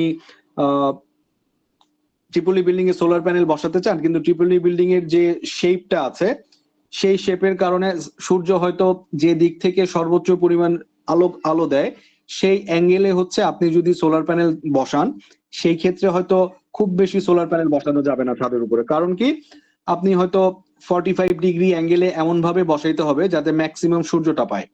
তো ওই অ্যাঙ্গেলে বসাতে গেলে দেখা গেল যে ছাদের 50% জায়গাতে আপনি বসাতে পারছেন, বাকি 50% বা জায়গাতে আপনি বসাতে পারছেন না। আবার যদি মনে করেন যে আপনি যদি সূর্য থেকে আপনি 30 ডিগ্রিতে বসান, তাহলে আপনি হয়তো 80% বসাতে পারতেন, সেক্ষেত্রে 80% অথবা 80% ক্যাপাসিটির প্যানেল গুলো বসাতে পারতেন, বাট এখন হয়তো পারবেন না। সেটাকে বলতেছে কনস্ট্যান্ট, কোন জিনিসটা আপনাকে বাধা দিচ্ছেন। প্রজেক্টের অ্যাজাম্পশন গুলো কি কি আছে, প্রজেক্টের ক্ষেত্রে আমরা অনেক সময় অ্যাজাম্পশন ধরে নেই, সেই অ্যাজাম্পশন গুলো আমাদের এখানে থাকে। সো এই যে টেমপ্লেটসটা আছে সেই টেমপ্লেটস এর উপর বেস করে কিন্তু মোটামুটি আমরা এইখানে একটা স্কোপ স্টেটমেন্ট দেই, যাতে করে একদম এই ডকুমেন্টসটার পরেই কিন্তু আমরা কি করি, আমরা আমাদের প্রজেক্টের কাজটা স্টার্ট করি। আমরা কিন্তু প্রজেক্ট চার্টার পেয়েছি আগে, ওটা ধরে কিন্তু আমরা প্রজেক্টের মধ্যে ঝাঁপাই পড়ি নাই। আমরা রিকোয়ারমেন্ট ডকুমেন্টেশন গুলো পাইছি, ওইটা ধরেও কিন্তু প্রজেক্টে ঝাঁপাই পড়ি না। আমরা কিন্তু এই যে স্কোপ স্টেটমেন্ট যেটা আছে সেইটা যখন কমপ্লিট করব, তারপরে এইটাই হচ্ছে আমার ডকুমেন্টস। এই ডকুমেন্টস এর উপর বেস করে কিন্তু আমি আমার নেক্সট যে প্ল্যানিং পার্ট গুলো আছে সেই প্ল্যানিং পার্ট গুলো আমরা আমাদের কন্ট্রোল করব। সো মোটা দাগে এইটাই হচ্ছে আমার স্কোপ স্টেটমেন্ট। এরপরে দেখেন আমি আমার প্রজেক্টের স্কোপ করে ফেললাম। স্কোপটা কি, ধরে নেন যে আমি আমার ইলেকট্রিক্যাল ডিপার্টমেন্টে একটা ট্রিপলি ডে করতে চাই। সো ট্রিপলি ডে যখন করতে চাই, তার মানে একটা প্রজেক্ট হিসাবে নিলাম।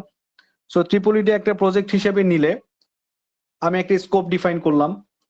স্কোপ ডিফাইন করার পরে ধরে নিলাম যে আমি ট্রিপলি ডে করতে চাই, ট্রিপলি ডে এর মধ্যে গান হবে, কনফারেন্স হবে, একটা ডিবেট কম্পিটিশন হবে, একটা রোবোটিক কম্পিটিশন হবে।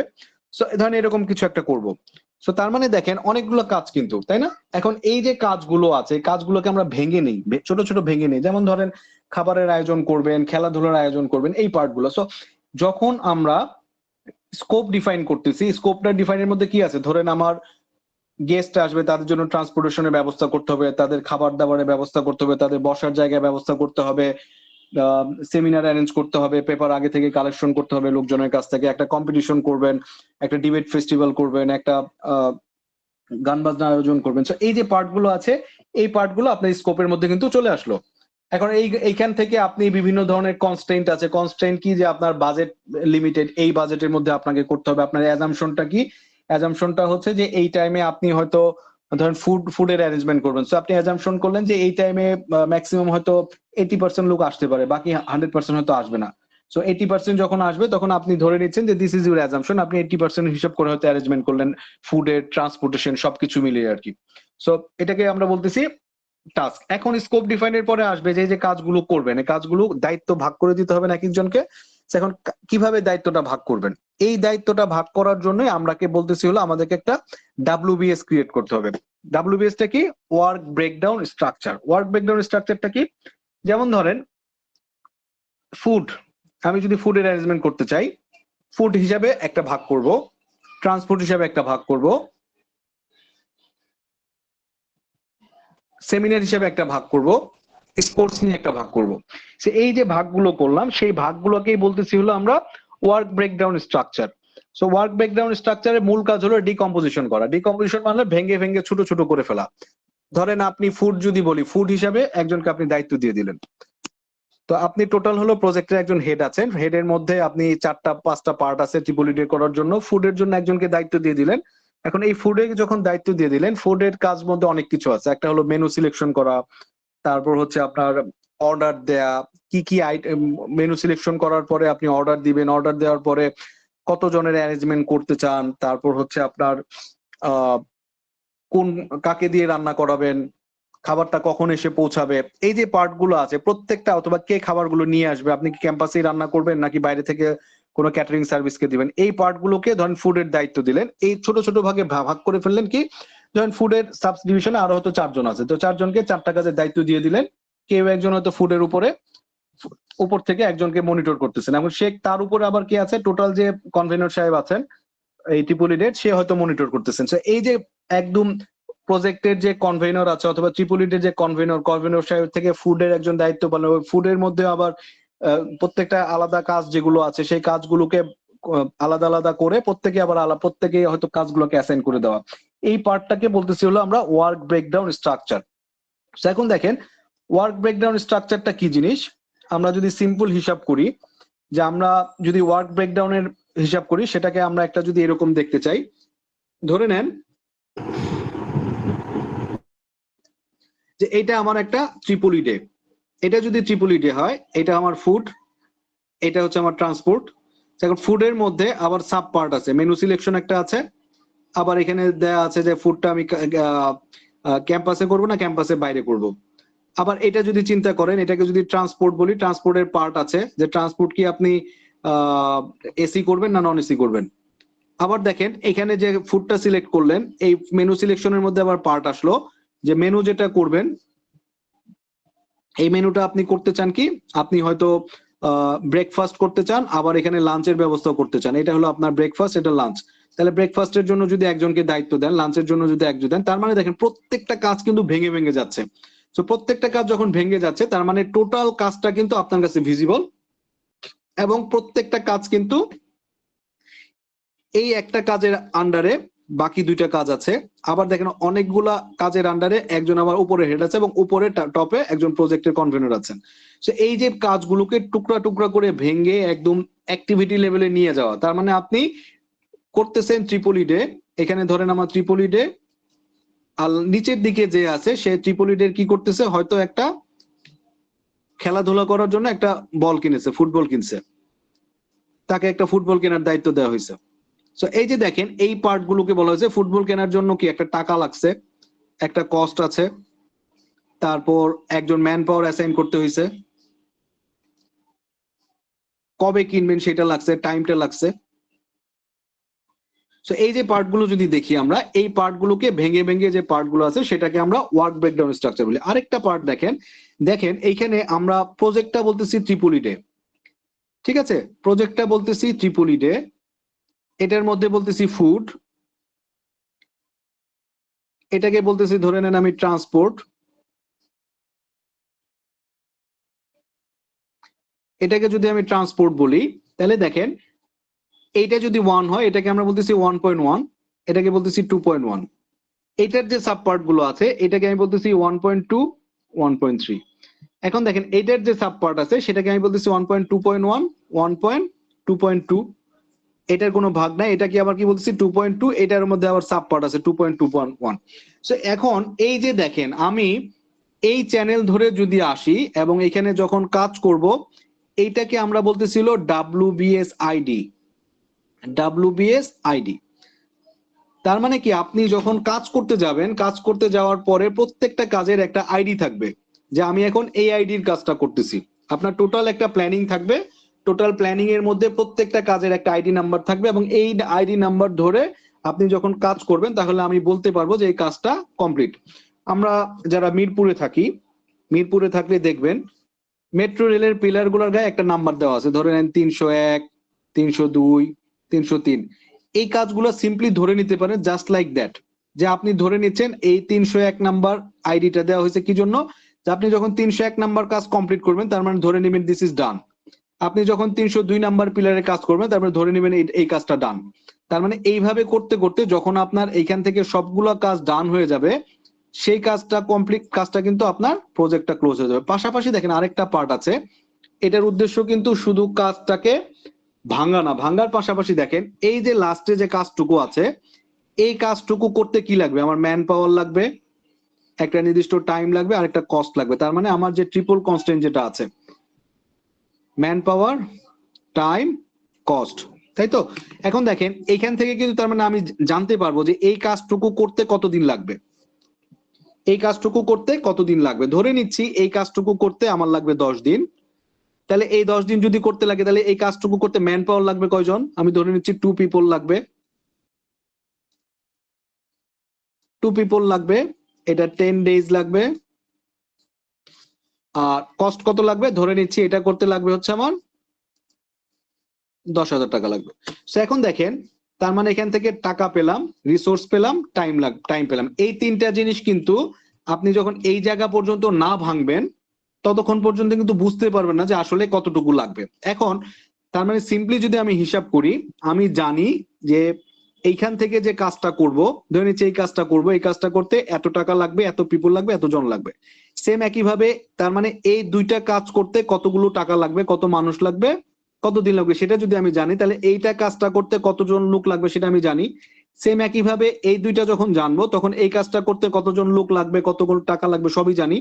ফাইনালি আপনি কিন্তু টোটাল জিনিসটা জানবেন যে এই প্রজেক্ট করতে গেলে টোটাল কতজন ম্যান পাওয়ার লাগবে, টোটাল কতজন, কত দিন লাগবে, কত টাকা লাগবে। তার মানে কিন্তু আলটিমেটলি এই ওয়ার্ক ব্রেকডাউনের স্ট্রাকচারটার দরকারটা কি জন্য? যাতে করে আপনি বাজেটটা সম্পর্কে জানেন, কতজন ম্যান পাওয়ার লাগবে এবং কত টাইম লাগে সেই জিনিসটা যাতে আপনি এনশিওর করতে পারেন।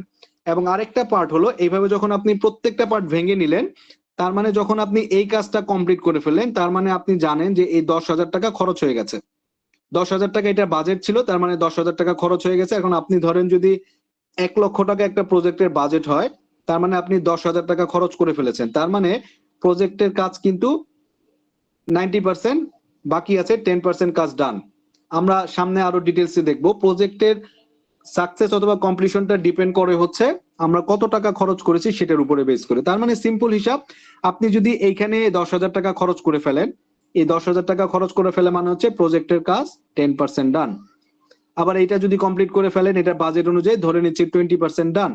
তো আমরা কিন্তু বড় বড় প্রজেক্ট গুলো যখন করি আমরা কিন্তু এই প্যাকেজ থেকে, ওয়ার্ক ব্রেকডাউন স্ট্রাকচার থেকে আমরা কি করি, জানতে পারি যে আসলে কতটুকু কাজ কমপ্লিট হয়েছে, কত বাজেট খরচ হয়েছে।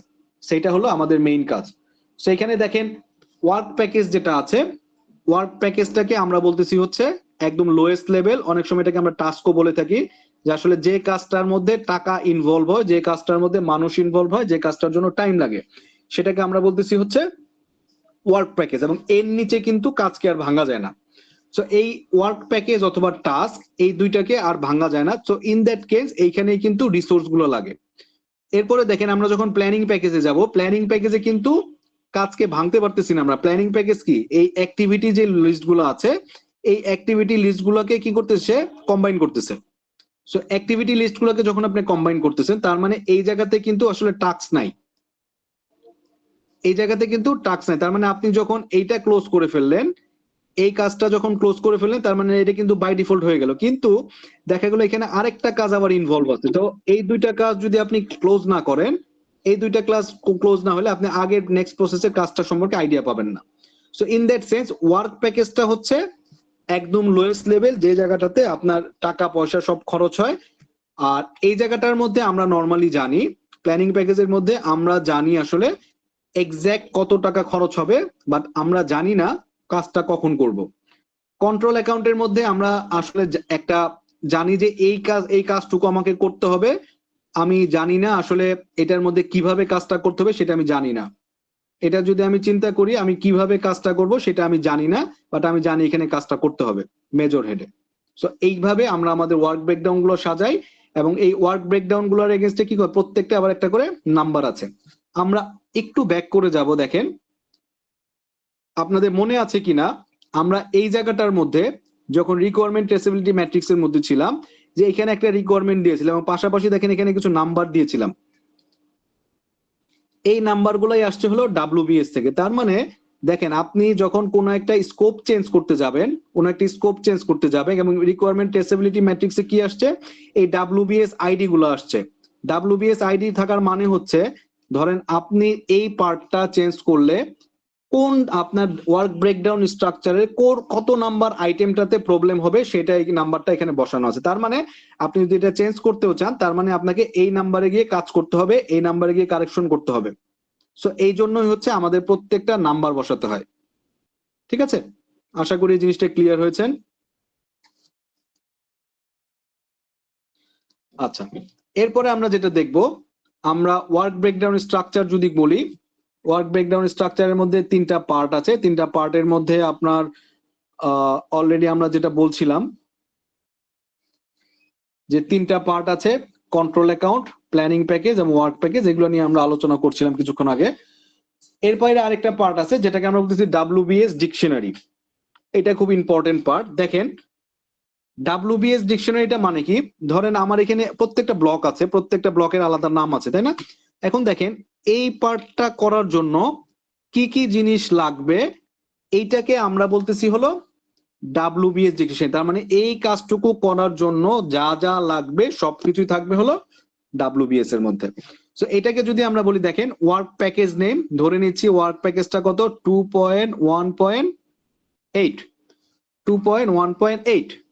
এখন দেখেন এইখানের মধ্যে কাজটা কি, ধরে নিচ্ছেন কোন একটা কাজ করবেন, এই কাজটা করার জন্য কি কি অ্যাজাম্পশন এবং কনস্ট্রেইন্ট আছে, এখানে কিন্তু নাম্বার, ধরে নেন আমি এইখান থেকে এই কাজটুকু নিচ্ছি, এই কাজটার নাম্বারটা ধরেন এইটা, তাহলে এই কাজটা কি কাজ করতে হবে, ধরে নেন আমার এখানে করতে হবে মেট্রো রেলের 318 নম্বর পিলার বানাবো। তাহলে মাইলস্টোন কি, 300 পিলার নাম্বার বানানোর জন্য কি কি মাইলস্টোন আছে, যে আমি ডিজাইন করব, একটা হচ্ছে আমার ডিজাইন পার্ট, আমার একটা হচ্ছে ডিজাইন পার্ট, একটা হচ্ছে ধরেন টেস্ট পার্ট, আরেকটা হলো এক্সিকিউশন পার্ট। আমি যদি ওইভাবে হিসাব করি এক্সিকিউশন পার্ট। এখন দেখেন এই যে পার্টগুলো যদি আমরা চিন্তা করি, তার মানে এই এক একটা হলো মাইলস্টোন, মাইলস্টোনের সাথে সাথে একটা ডেট থাকবে, যে আমি ডিজাইন করব 10 দিন, আমি অ্যাকচুয়ালি কাজটা করব 30 দিন, এবং আমি টেস্টটা করব হচ্ছে হয়তো 15 দিন। সো এখানে লেখা থাকলো। এখন দেখেন এই কাজটা যখন আমি করব, দেখেন এইখানে আমার যে ওয়ার্ক প্যাকেজটা আছে, এই ওয়ার্ক প্যাকেজের মধ্যে যদি আদার্স কোনো কাজ থাকে, ধরে নেন এই কাজটার মধ্যে যদি একটাই কাজ থাকে ওয়ার্ক প্যাকেজের মধ্যে, আমি এই কাজটার জন্য আসলে কি কাজ করতে হবে সেটা লাগবে, মানে কাজের ডেসক্রিপশনটা কি সেটা লিখবো, রিসোর্স কি, রিসোর্স মানে হচ্ছে কি টাইপের রিসোর্স লাগবে। এখন দেখেন ইন্টারেস্টিং পার্ট হলো, দেখেন আমার লেবার কতটুকু লাগবে, লেবার হচ্ছে কত ঘন্টা লাগবে, দেখেন লেবারের রেট কত, তাহলে টোটাল লেবারের জন্য কত টাকা খরচ হবে, টোটাল এই কাজটুকু করতে কোনো যদি ম্যাটেরিয়াল লাগে সেই ম্যাটেরিয়ালের কতটুকু লাগবে, কত খরচ, তাহলে টোটাল ম্যাটেরিয়ালের খরচটা কত। তাহলে কিন্তু এই কাজটার জন্য টোটাল কত টাকা খরচ হবে সেটা একটা ফর্মাল ডকুমেন্টস আমরা পেয়ে যাচ্ছি। সো তার মানে দেখেন এই WBS ডিকশনারি মানে হচ্ছে প্রত্যেকটা আইটেম যখন আমরা কাজ করব, এই যে প্ল্যানিং প্যাকেজের জন্য একটা WBS ডিকশনারি থাকবে, এইটার জন্য একটা WBS ডিকশনারি থাকবে, এই কাজটার জন্য একটা WBS ডিকশনারি থাকবে। কারণ কি, আপনি এই জায়গা থেকে কাজটা কি জিনিস এবং এটার জন্য কি রিসোর্স লাগবে, কতটুকু লেবার লাগবে, কতটুকু ম্যাটেরিয়াল যদি লাগে এবং টোটাল কতটুকু কস্ট আসলো, তার মানে আপনি এখান থেকে কিন্তু রিসোর্স পেয়ে গেলেন, তারপর হচ্ছে আপনার ম্যাটেরিয়াল যদি লাগে সেটার কস্ট পেলেন, লেবার কস্ট যদি লাগে সেটাও পেয়ে গেলেন, এবং টোটাল খরচটা কিন্তু আপনি পেয়ে গেলেন। এখন দেখেন এর বাইরে যেটা আছে, আপনি যখন এই কাজগুলো এনশিওর করলেন, করার পরে কোয়ালিটি রিলেটেড রিকোয়ারমেন্ট কি, ধরেন আপনি যেটা বলতেছিলাম যে আপনি একটা গাড়ি বানাবেন, তো একটা গাড়ি বানাতে হলে কি করতে হবে, গাড়ির কোয়ালিটি রিকোয়ারমেন্ট হচ্ছে কি, যে এই গাড়িটা 5 সেকেন্ডে 100 কিলোমিটার পার আওয়ার স্পিড আসতে হবে, 100 কিলোমিটার পার আওয়ার স্পিড উঠতে হবে, ধরে নিচ্ছি। এখন দেখেন এটা হলো কোয়ালিটি রিকোয়ারমেন্ট। অ্যাকসেপ্টেন্স ক্রাইটেরিয়া আমরা যেটা বলছি, অ্যাকসেপ্টেন্স ক্রাইটেরিয়া হলো রিকোয়ারমেন্ট, এবং যেটা বলা আছে যদি আপনি এর 95% অ্যাচিভ করেন, এটাকে আমরা কি করতে পারি, অ্যাকসেপ্ট করতে পারি, এবং একটা স্পেক দিয়ে দিতে পারেন যে অ্যাকসেপ্টেন্স ক্রাইটেরিয়া হলো 95%। তাহলে টেকনিক্যাল ইনফরমেশনটা কি হবে, যদি এটা 95% হয় তাহলে আমরা বলতে পারি যে 95 কিলোমিটার পার আওয়ার হচ্ছে আমার টেকনিক্যাল ইনফরমেশন। এখন দেখেন এই যে পার্ট যেটা আছে, এই তিনটা part, quality requirement, acceptance criteria এবং টেকনিক্যাল ইনফরমেশন, তিনটা কিন্তু একটার সাথে একটা রিলেটেড।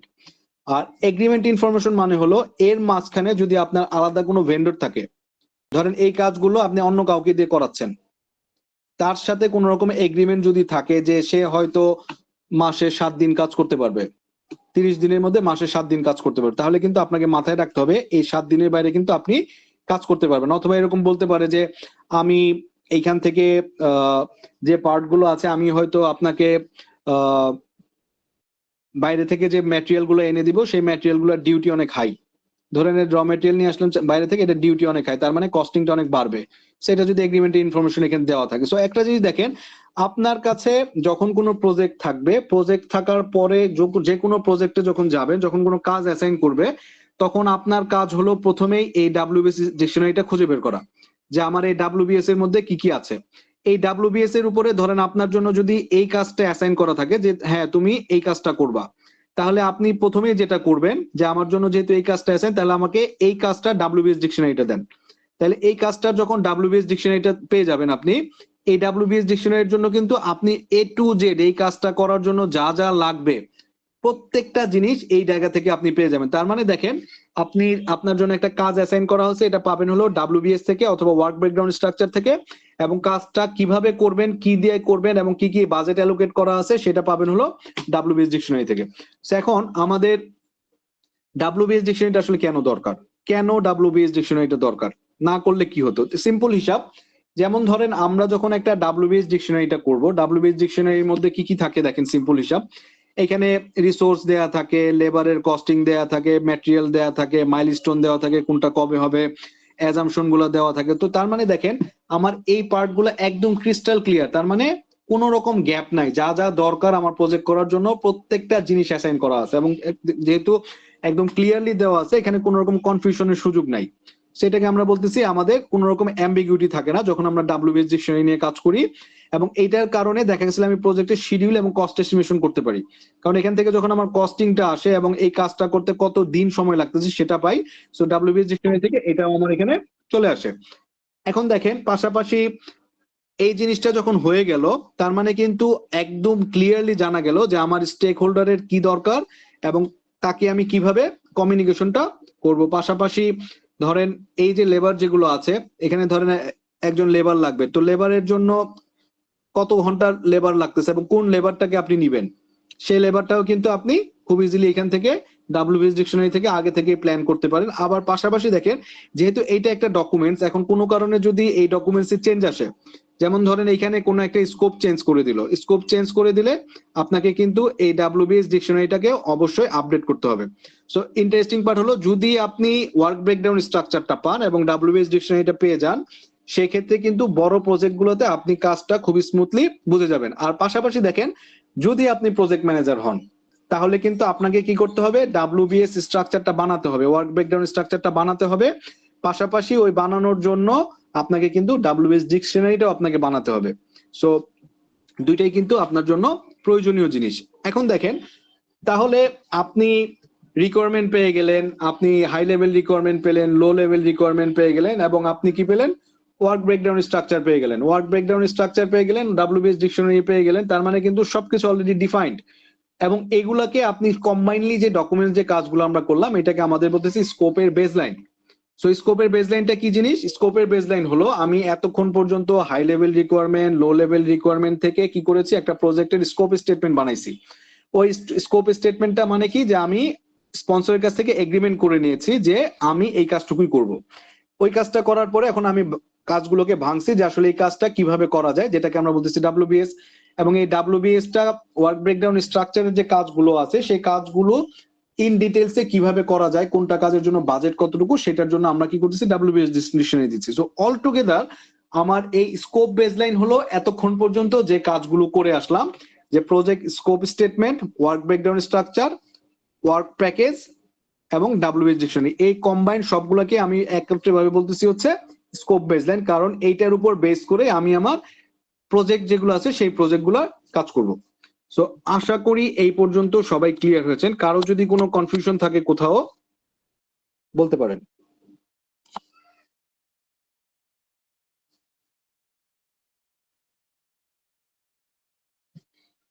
আচ্ছা, এখন দেখেন আমরা এই যে WBS টা করলাম, ওয়ার্ক ব্রেকডাউন স্ট্রাকচারটা করলাম, এই ওয়ার্ক ব্রেকডাউন স্ট্রাকচারটা কিন্তু মোস্টলি করা হয়েছে হলো প্রেডিক্টিভের জন্য। প্রেডিক্টিভ মডেল আমরা দুইটা মডেল পড়েছিলাম গত ক্লাসে, একটা হলো প্রেডিক্টিভ মডেল আর একটা হচ্ছে অ্যাডাপটিভ মডেল। সো প্রেডিক্টিভ মডেলটা কি ছিল?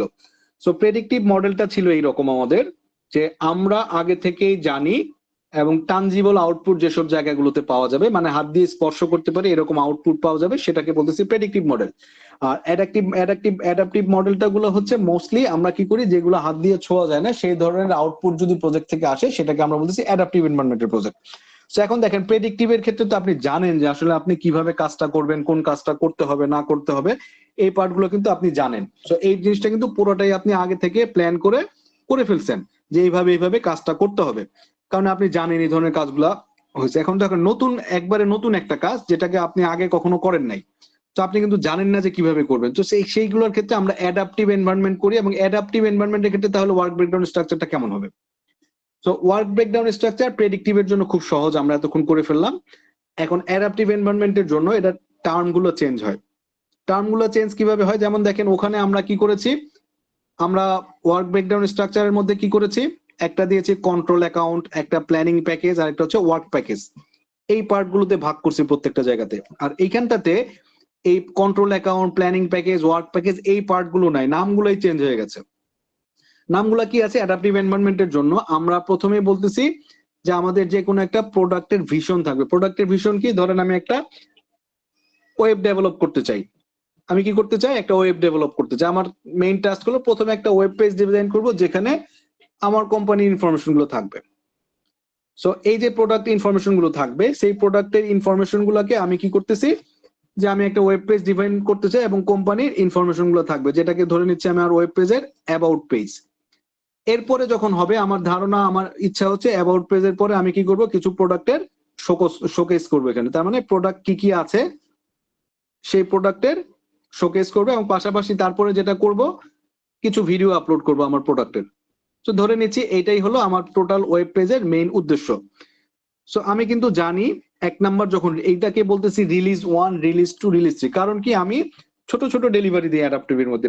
আর প্রেডিক্টিভের মধ্যে কি, ধরেন আপনি পুরো প্রোডাক্টটা যখন একসাথে ডেলিভার করবেন সেটাকে আমরা বলতেছি হলো প্রেডিক্টিভ নেচারে করা হয়। আর যখন ছোট ছোট প্যাকেজ আকারে দিব, অল্প অল্প করে আউটপুট দিব আইটারেটিভ মেথডে অথবা ইনক্রিমেন্টাল মেথডে, সেগুলোকে আমরা বলতেছি হলো রিলিজ দেওয়া। যেমন প্রথম রিলিজের ক্ষেত্রে কি, যে আমি আপনাকে বললাম যে আমি আপনাকে ওয়েব পেজ ডেভেলপ করে দিব, শুধু অ্যাবাউট পেজ প্রথমে দেখেন যে ঠিক আছে কিনা, অথবা ফিডব্যাক দিন আমাকে। এটা যখন হয়ে গেল, তারপরে টার্গেট হলো আমার এটা থেকে প্রোডাক্ট ডিসপ্লে করা, তারপর টার্গেট হলো ভিডিও আপলোড করা। এখন দেখেন এই যে রিলিজ গুলো আছে, দেখেন আমার এই পার্ট গুলোকে আমি বলতেছি রিলিজ, তার মানে প্রজেক্টটাকে ডেলিভার করাটাকে আমরা বলতেছি এখানে রিলিজ। আর আমার প্রেডিক্টিভের মধ্যে কি ছিল? প্রজেক্ট ছিল। এখন দেখেন এই রিলিজের জন্য, এই প্রত্যেকটা রিলিজের জন্য একটা করে রিলিজ প্ল্যান লাগবে। রিলিজ প্ল্যান লাগবে কিভাবে? দেখেন রিলিজ প্ল্যানটার জন্য যেটাকে আমরা বলতেছি আইটারেশনের মাধ্যমে আমরা আমাদের রিলিজ প্ল্যান করি। আইটারেশনটা কি? যেমন ধরেন আমি যখন একটা ওয়েব পেজের অ্যাবাউট যে পার্টটুকু আছে সেটা ডিজাইন করব, ফার্স্ট পার্ট হলো যে আমাকে একটা প্ল্যান করতে হবে। তারপরের পার্ট হলো যে আমি একটা ডিজাইন করব, ডিজাইন করার পরে হচ্ছে আমার এখানে কোডিং করতে হবে, কোডিং করার পরে ধরে নিচ্ছে আমার টেস্ট করতে হবে, ফাইনালি আমাকে কি করতে হবে, এখানে ট্রায়াল করতে হবে। এরপরে আবার অনেক সময় বাগ টাগ থাকে, সেই বাগ ফিক্সের ব্যাপারগুলো থাকে। সো এই যে পার্টগুলো আছে এগুলো ধরে নিচ্ছি যে আমার স্টেপ, এই পার্টগুলোর মাধ্যমে আমি কি করতে পারবো, আমার রিলিজ প্ল্যান দিলাম। এখন দেখেন এই রিলিজ প্ল্যানের মধ্যে এই যে আইটারেশন গুলো আছে, এই প্রত্যেকটা আইটারেশনের মধ্যে দেখেন প্রথমে কি আসলো, রিলিজ। এই রিলিজ গুলোকে আবার ভাঙলাম কি, অনেকগুলো আইটারেশনের মাধ্যমে। এই প্রত্যেকটা আইটারেশনে আবার কি আসবে, রিলিজ থেকে রিলিজ প্ল্যান, রিলিজ থেকে রিলিজ হচ্ছে কি অনেকগুলো আইটারেশনের সমন্বয়ে গঠিত। এই আইটারেশনের মধ্যে দেখেন এক একটা আইটারেশনের মধ্যে অনেকগুলো ফিচার থাকে। ফিচার গুলোকে আমরা বলতেছি ইউজার স্টোরি। ইউজার স্টোরি মানে কি, কাস্টমার এসে আমাকে বলল যে আমার এমন একটা ওয়েব পেজ লাগবে, যে ওয়েব পেজটা হইতে হবে খুবই লুক্রেটিভ, এবং ওয়েব পেজটার স্পিড খুব ফাস্ট হইতে হবে, যাতে এট এ টাইম 5,000 লোক অ্যাক্সেস করতে পারে কোনো রকম হ্যাং ছাড়া। পাশাপাশি এরকম আরো হইতে পারে যে আমার ওয়েব পেজটার মধ্যে যে কোনো সময় আমি চাইলে কি করতে পারি, কাস্টমারের কোয়েরি নিতে পারি। সো ওনার টার্গেট হলো, উনি গল্প বললো একটা, সেটাকে আমরা বলতেছি ফিচার। যেহেতু কাস্টমার একটা গল্প বলে, সেই গল্পটাকে কি করা হয়, সফটওয়্যার অথবা যারা কোডিং করে তারা ওই জিনিসটাকে ভিজুয়ালি রিপ্রেজেন্ট করে। সো এই ফিচারের জন্য কি কি কাজ দরকার, সেই কাজগুলোকে বলতেছে টাস্কে ভাগ করে নেওয়া। সো এই যে টাস্ক যে ভাগ করে নিলাম, এই টাস্কগুলোকে ভাগ করে নেওয়াকে আমরা বলতেছি হচ্ছে আমাদের আইটারেশনের পার্ট। যে প্রথমে কি আসলো, রিলিজ আসলো, রিলিজ থেকে আমরা কি করলাম, আইটারেশন নিয়ে আসলাম, আইটারেশনটাকে ফিচার নিয়ে আসলাম, ফিচার থেকে টাস্ক নিয়ে আসলাম। তার মানে দেখেন, এটাকে যদি আমি প্রজেক্ট এ বলি এবং এইটাকে যদি আমার লাস্টের যেটা ছিল ওয়ার্ক প্যাকেজ বলি, ধরে নিচ্ছি এটা হলো আমার ওয়ার্ক প্যাকেজ প্রেডিক্টিভের মতো। তার মানে দেখেন মিলে কিনা। তার মানে দেখেন এইটা হচ্ছে আমার কন্ট্রোল অ্যাকাউন্ট, ধরে নিচ্ছি আমার হলো প্রজেক্ট এ, এটার ভিতরে যে এটাকে আমি বলতেছিল কন্ট্রোল অ্যাকাউন্ট, এটা হচ্ছে আমার কন্ট্রোল অ্যাকাউন্ট।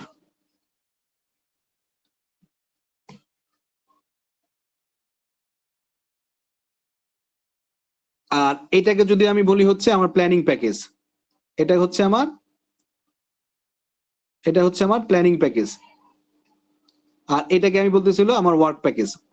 তো এখন দেখেন জিনিস কিন্তু সেম, কিন্তু যখন আমরা অ্যাডাপটিভ এনভায়রনমেন্টে যাব, নাম হয়ে যাবে হচ্ছে রিলিজ, আইটারেশন, ফিচার এবং টাস্ক, জিনিস আলটিমেটলি সেম। তো এখন দেখেন আরেকটা পার্ট যেটা আছে, এই যে রিলিজ যেগুলোতে আছে, রিলিজ গুলোর মধ্যে কি হয়, আমাদের এক একটা স্টোরি থাকে। রিলিজ ওয়ানের মধ্যে এগুলো প্রত্যেকটা আইটারেশন থাকে। এই আইটারেশনের মধ্যে ধরেন প্রায়োরিটি দেওয়া থাকে, যে আমার প্রথমে অ্যাবাউট পেজ থাকবে, তারপরে হচ্ছে আমার প্রোডাক্ট ডিজাইন থাকবে, তারপর হচ্ছে ভিডিও, প্রোডাক্টের ভিডিও থাকবে, তারপর কন্টাক্ট অ্যাড্রেস থাকবে। এই ধরনের কাজগুলোকে বলতেছিল আমরা, ধরেন এই রিলিজ ওয়ানের মধ্যে আমি করব। সেকেন্ড রিলিজের মধ্যে কি করব, যে আমি আমার ওয়েবসাইটের মধ্যে একটা ইন্টারেক্টিভ চ্যাটবট ইউজ করব, যাতে আমি যে কোনো 24/7 কারোর সাথে কমিউনিকেট করতে পারি। সো এখন ইন্টারেস্টিং পার্ট হলো যে এই যে পার্টগুলো করতেছি আমরা, এই পার্টগুলো যারা সফটওয়্যার ইন্ডাস্ট্রিতে যাবেন তারা দেখবেন প্রত্যেকটা জায়গাতে এই ঘটনাগুলোর সম্মুখীন হবে। তার মানে এই পার্টগুলো কিন্তু আপনাদের একটু আইডিয়া নিয়ে থাকতে হবে। আবারও যদি একটু হিসাব করি, যে ধরেন আমার প্রোডাক্টের একটা ভিশন থাকবে, প্রোডাক্টের একটা ভিশন থাকবে। তো এই প্রোডাক্টের যে ভিশন আছে, সেই ভিশনের এগেইনস্টে অনেকগুলো রিলিজ থাকবে, রিলিজ 1, রিলিজ 2, রিলিজ 3। এখন ধরেন আমি যদি একটা রিলিজ 1 নিতে চাই, রিলিজ 1 এর মধ্যে অনেকগুলো আইটারেশন থাকবে। এই প্রত্যেকটা আইটারেশনকে ভেঙে ফিচারে নিয়ে আসবো, এই ফিচার থেকে আমরা কি করব, টাস্কে ব্রেকডাউন করে নিয়ে আসবো। দেখেন এই আইটারেশন থেকে ফিচার, ফিচার থেকে আমার কি ইউজার স্টোরি, ইউজার স্টোরি থেকে টাস্কে চলে আসলো। এখন এইটাকে আমরা বলতেছি, যখন আইটারেশনে নিয়ে আসবো, এটাকে আমরা বলতেছি প্রোডাক্ট ব্যাকলগ। প্রোডাক্ট ব্যাকলগ কি, যখন আমার অনেকগুলো আইটারেশন থাকবে, আর আইটারেশন যেখানে আমি ফিচার নিয়ে ভাগ করব, সেটাকে আমরা বলবো হচ্ছে আইটারেশন ব্যাকলগ। ব্যাকলগ মানে হচ্ছে আপনার এখানে অনেকগুলো আছে, জাস্ট লাইক এইখানে আমরা যদি এটা হিসাব করি, ধরেন এখানে অনেকগুলা প্রোডাক্ট আপনার দরকার। তার মানে আপনি কিন্তু এটা শেষ করার পরে তারপর এটা ধরতেছেন, এটা শেষ করার পরে তারপর এটা ধরতেছেন, এটার পরে কি ধরতেছেন, তারপর এটা ধরতেছেন। এই জন্য কি হচ্ছে, যে এই জায়গাতে হলো এটাকে আমরা বলতেছি প্রোডাক্ট ব্যাকলগ। তার মানে আপনার কাছে রিকোয়ারমেন্ট আছে, আপনি একটার পর একটা কাজ শেষ করে ডেলিভার করতেছেন। তার মানে আস্তে আস্তে কি হয়, এই জায়গাটা খালি হতে থাকে। আবার অনেক সময় কি হয়, খালি হয় না, আপনার যে রিকোয়ারমেন্ট যে আছে, প্রজেক্ট হোল্ডার যে আছে অথবা স্পন্সর আছে, সে কিন্তু কন্টিনিউয়াস এখানে নতুন করে আরো রিকোয়ারমেন্ট দিতে থাকে। তার মানে দেখেন আপনি এই কাজগুলো অ্যাডাপটিভ এনভায়রনমেন্টের মধ্যে মজাটাই হলো এরকম, যে আপনি এক একটা করে ক্লোজ করতেছেন। তার মানে এইখানে রিলিজ ওয়ানের যে ইস্যু, সেগুলো যে শেষ হবে ব্যাপারটা এরকম না, যে কোনো সময় ইনপুট আসতে পারে এবং আপনাকে এই পার্টগুলো নিয়ে মেনে নিয়ে আগাতে হবে। সো রিলিজ 1 থেকে আসতেছে প্রোডাক্ট ব্যাকলগ। প্রোডাক্ট ব্যাকলগের মধ্যে কি থাকতেছে, অনেকগুলো আইটারেশন থাকতেছে। এক একটা আইটারেশনের মধ্যে কি কি কাজ বাকি আছে, সেটাকে বলতেছিল আইটারেশন ব্যাকলগ। তো আমাদের আলটিমেটলি এই পার্টগুলো খুবই ইম্পর্টেন্ট। আমাদের এখানে শর্ট নোট হিসাবে আসতে পারে যে আমরা প্রোডাক্ট ব্যাকলগ বলতে কি বুঝি, আইটারেশন ব্যাকলগ বলতে কি বুঝি, অথবা রিলিজ বলতে কি বুঝি, ইউজার স্টোরি বলতে কি বুঝি। এই পার্টগুলো আমাদের এখানে আসতে পারে। আর টুকটাক আমরা এখান থেকে হয়তো আপনারা আসলে কি বুঝতেছেন সেটা বোঝার জন্য আমরা হয়তো যেটা করব, শর্ট নোট আকারে কিছু কোশ্চেন দিতে পারি, যেটা বলেছি। আরেকটা পার্ট হতে পারে, যেমন ধরেন যে কোনো একটা পার্ট যদি হিসাব করি, যেমন আমি একটা প্রজেক্টের সিনারিও দিয়ে বলতে পারি এখান থেকে স্কোপ ম্যানেজমেন্ট প্ল্যানটা করেন। প্রেডিক্টিভ নেচার থেকেও দিতে পারি অথবা অ্যাডাপটিভ নেচার থেকেও দিতে পারি। আমরা যদি একটা জিনিস দেখি, আমরা দেখেন এই সবকিছু করার পরে এখন আমি প্রিপেয়ার্ড হইছি যে আমি আসলে স্কোপ ম্যানেজমেন্ট প্ল্যানের মধ্যে কি দেখতে চাই। সো আমি যদি প্রজেক্ট ম্যানেজমেন্ট স্কোপের মধ্যে আসি, দেখেন আমি এইটা কিন্তু আপনাদেরকে আগে দেখাই নাই। সো প্রজেক্টের স্কোপ ম্যানেজমেন্ট প্ল্যানের মধ্যে আমরা যেটা বলতেছিলাম যে আমরা এই যে আমাদের বইটা ফলো করতেছি, বইটা ফলো করার হচ্ছে একটু উল্টা নেচারে। তার মানে উল্টা নেচারটা কি, আমার বইটা জানে যে আপনি সবকিছু জানেন, আপনি একজন প্রজেক্ট ম্যানেজার। দ্যাটস ওয়াই আমরা কি করতেছি দেখেন, এই স্কোপ ম্যানেজমেন্ট প্ল্যান কিন্তু আগে করব এবং এইটা রেসপেক্টে পরে এতক্ষণ যেগুলো শিখে আসলাম সেগুলো করার কথা। কারণ আপনি যখন জানবেন এই কাজগুলোকে আপনি হাতে কলমে করতে পারবেন। বাট আমরা কি করলাম, হাতে কলমে কিভাবে করতে হয় সেটা জেনে এসে এখন স্কোপ ম্যানেজমেন্ট প্ল্যানটা মধ্যে ঢুকতেছি। সো এখন দেখেন এই স্কোপ ম্যানেজমেন্ট প্ল্যানের মধ্যে কি কি ছিল। ফার্স্টে ছিল স্কোপ স্টেটমেন্ট ডেভেলপমেন্ট, যে আপনাকে আমরা একটি স্কোপ স্টেটমেন্ট ডেভেলপমেন্ট করব। কিভাবে করব, কিন্তু খুব সহজভাবে আমরা করে আসছি। কিভাবে করছি, হাই লেভেল রিকোয়ারমেন্ট নিয়েছি, লো লেভেল রিকোয়ারমেন্ট নিয়েছি, নেয়ার পরে আমরা একটা স্কোপ স্টেটমেন্ট ডেভেলপমেন্ট করেছি যেটাকে বলতেছি প্রজেক্ট স্কোপ স্টেটমেন্ট। এই স্কোপমেন্টটা যখন কনফার্ম হয়ে গেল তখন সেটা কনফার্ম করার জন্য আমরা কি করেছি, ডাব্লিউবিএস স্ট্রাকচারটা করেছি এবং এরপরে কি করেছি, আমরা ডাব্লিউবিএস ডিকশনারিটা করেছি। সো ডাব্লিউবিএস ডিকশনারি করার পরে আমাদের কি স্কোপ বেসলাইন এসেছে। স্কোপ বেসলাইন কি, যে আমাদের এই ডাব্লিউবিএস যত ধরনের প্রজেক্ট স্কোপ স্টেটমেন্ট যা যা আছে সবগুলোই কি হচ্ছে আমার স্কোপ বেসলাইন বলতেছি আমি। পাশাপাশি স্কোপ চেঞ্জ, যদি কোনো রকমের স্কোপের চেঞ্জ আসে, ধরেন আপনার স্কোপ চেঞ্জ আসে, তাহলে কোথায় কোথায় চেঞ্জ করতে হবে। যেমন আমরা দেখেছি রিকোয়ারমেন্ট ট্রেসেবিলিটি ম্যাট্রিক্স, ধরেন আপনি কোনো একটা স্কোপ চেঞ্জ করলেন, তাহলে রিকোয়ারমেন্ট ট্রেসেবিলিটি ম্যাট্রিক্সে কোথায় কোথায় চেঞ্জ আসবে সেই পার্টগুলো কিন্তু এখানে দিয়ে আসতে হবে। পাশাপাশি আরেকটা জিনিস দেখতে হবে, সেটা হলো আপনি রিকোয়ারমেন্ট ট্রেসেবিলিটি ম্যাট্রিক্স করলেন, শুধু কিন্তু স্কোপ চেঞ্জ করলেন, পাশাপাশি এইটার রেসপেক্টে আপনার টাইমে কোনো চেঞ্জ আসলো কিনা, আপনার কস্টে কোনো চেঞ্জ আসলো কিনা, সেটাও কিন্তু এই স্কোপ ম্যানেজমেন্ট প্ল্যানের মধ্যে আসবে। তারপরে দেখেন এই ডেলিভারেবল অ্যাকসেপ্টেন্স যেটা আছে, এই ডেলিভারেবল অ্যাকসেপ্টেন্স মানে হচ্ছে ধরুন অনেক ধরনের রিকোয়ারমেন্ট আছে, ভার্বাল রিকোয়ারমেন্ট আছে। তো এখন দেখেন ভার্বাল রিকোয়ারমেন্টের মধ্যে কিন্তু যেগুলা দুই ধরনের রিকোয়ারমেন্ট একটা আছে, একটা হলো কোয়ালিটেটিভ আর একটা হলো কোয়ান্টিটেটিভ। কোয়ালিটেটিভ এর ক্ষেত্রে কিন্তু ইয়েস নো ভেরি গুড টাইপের হয়, যে সে সন্তুষ্ট কি সন্তুষ্ট না। আবার যখন কোয়ান্টিফাইড হয় যে ঠিক আছে আমি সন্তুষ্ট হব যদি আমার এখানে আহ পানি যেটা ইউজ করতেছো পানিটা খাওয়ার উপযোগী পানি থাকে, ধরে নিচ্ছি আমি এর একটা ডেলিভারেবলস। সো এইটাকে বলতেছি হলো কোয়ান্টিফাইবল, যেটা কোয়ান্টিফাইবল করা যাবে, এবং পিএইচ 7 ওলা পানি আমি খেতে চাই।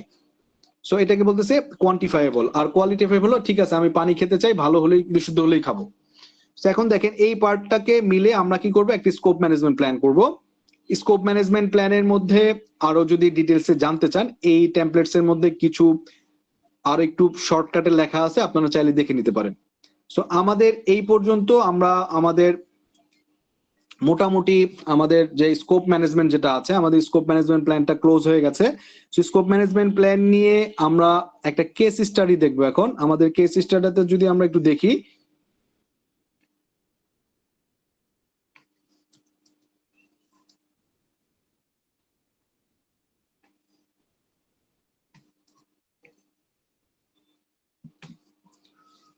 আমরা একটা কেস স্টাডি দেখি আমাদের প্রজেক্ট স্কোপ ম্যানেজমেন্টের উপরে। সো আমরা যদি আমাদের প্রজেক্ট স্কোপ ম্যানেজমেন্ট প্ল্যানটা দেখতে চাই, আমরা একটু ডামি দেখি যে আমরা যে জিনিসটা পড়লাম, প্রথমে ছিল আমার 6টা স্কোপ। একটা হলো স্কোপ ম্যানেজমেন্ট প্ল্যান করা, রিকোয়ারমেন্ট কালেক্ট করা, ডিফাইন স্কোপ করা, তারপর ডাব্লিউবিএস ক্রিয়েট করা, তারপরে হচ্ছে আমাকে কন্ট্রোল কি করতেছে, আমি আমার যে ক্লোজিং এবং কন্ট্রোল যেটা আছে, কন্ট্রোলটা কি করতেছে এবং ক্লোজটা কিভাবে করতেছি, ভ্যালিডেটটা কিভাবে করতেছি, সেই পার্টটা রাখা। সো আমরা যদি দেখেন এই 500 কিলোওয়াট রুফটপ সোলার পাওয়ার প্ল্যান্টের একটা বসাতে চাই ইঞ্জিনিয়ারিং কমপ্লেক্সে, আমরা পরীক্ষার সময় কিন্তু এরকম একটা জিনিস দিয়ে দিতে পারি যে 500 kilowatt rooftop solar power plant daffodil university কমপ্লেক্সে করতে চাই, এটার স্কোপ ম্যানেজমেন্ট প্ল্যানটা লিখো। সো এটা হয়তো আমরা পরীক্ষার মধ্যে দিয়ে দিতে পারি আপনাকে, ঠিক আছে। সো একটু কেয়ারফুলি দেখবেন। সো স্কোপ স্টেটমেন্টটা যদি আমরা দেখি, স্কোপ স্টেটমেন্টটা কোত্থেকে আসবে, স্কোপ স্টেটমেন্টটা কিন্তু আসবে কি আমার রিকোয়ারমেন্ট অ্যানালাইসিস থেকে। তো এখন দেখেন এইখানে প্রজেক্টের যে অবজেক্টিভটা আছে, যে আমার এখানে 500 কিলোওয়াট একটা সোলার প্যানেল লাগবে। ফাইন্যান্সিয়াল রিকোয়ারমেন্টটা কি, যে রিডিউস দ্য ইউনিভার্সিটির electricity cost by generating an estimated এত কিলোওয়াট আওয়ার অ্যানুয়ালি। ইনফ্রাস্ট্রাকচার কি লাগবে, ধরেন এখানে একটা লাইভ ল্যাবরেটরি করব যাতে স্টুডেন্টরা চাইলে যে কোনো সময় কি পরিমাণ পাওয়ার জেনারেট হচ্ছে সেই জিনিসটা দেখতে পারে। সাস্টেনেবিলিটি পার্ট থেকে কি রিকোয়ারমেন্ট, যে আমার ইউনিভার্সিটি থেকে যে পরিমাণ কার্বন এমিশন হচ্ছে, কার্বন ফুটপ্রিন্ট বলি এটাকে আমরা, সেটা কমতেছে কিনা। এরপর আরেকটা যেটা আসতেছে সেটা হলো যে একটা রিলায়েবল পাওয়ার সোর্স জেনারেট করতেছি আমরা অন সাইটে। এখন দেখেন এইখান থেকে আমার কি ডেলিভারেবলস গুলো কি, ধরেন এই কাজটা যখন আমি করতে যাই, এটা আমার একটা স্কোপ স্টেটমেন্ট, তার মানে এটা কিন্তু আমার স্কোপটা ডিফাইন হয়ে গেল, আমি ক্লিয়ার যে আমার এই কাজটা করতে হবে। কি ডেলিভারেবলস গুলো কি কি আছে, যে আমাকে complete site survey shadow analysis report. এখন দেখেন কমপ্লিট সাইট সার্ভে, যে আসলে সাইট সার্ভেটা করবেন এবং শ্যাডো অ্যানালাইসিস রিপোর্ট করবেন। শ্যাডো অ্যানালাইসিস মানে হচ্ছে আপনার এই যে ছাদটা আছে, এই ছাদটার মধ্যে কত ডিগ্রি অ্যাঙ্গেলে আপনার সূর্যটা পড়ে এবং আশপাশে কোন রকমের ছায়া টায়া জাতীয় কিছু আছে কিনা, আপনি দিনের কতক্ষণ টাইম, ধরেন সকাল 9টা থেকে অথবা যখন থেকে সূর্য ওঠে তখন থেকে কতটুকু এরিয়া পর্যন্ত অথবা কতক্ষণ পর্যন্ত সানলাইটটা পাওয়া যায়। তারপরে যেটা আসছে detail engineering design and layout plan.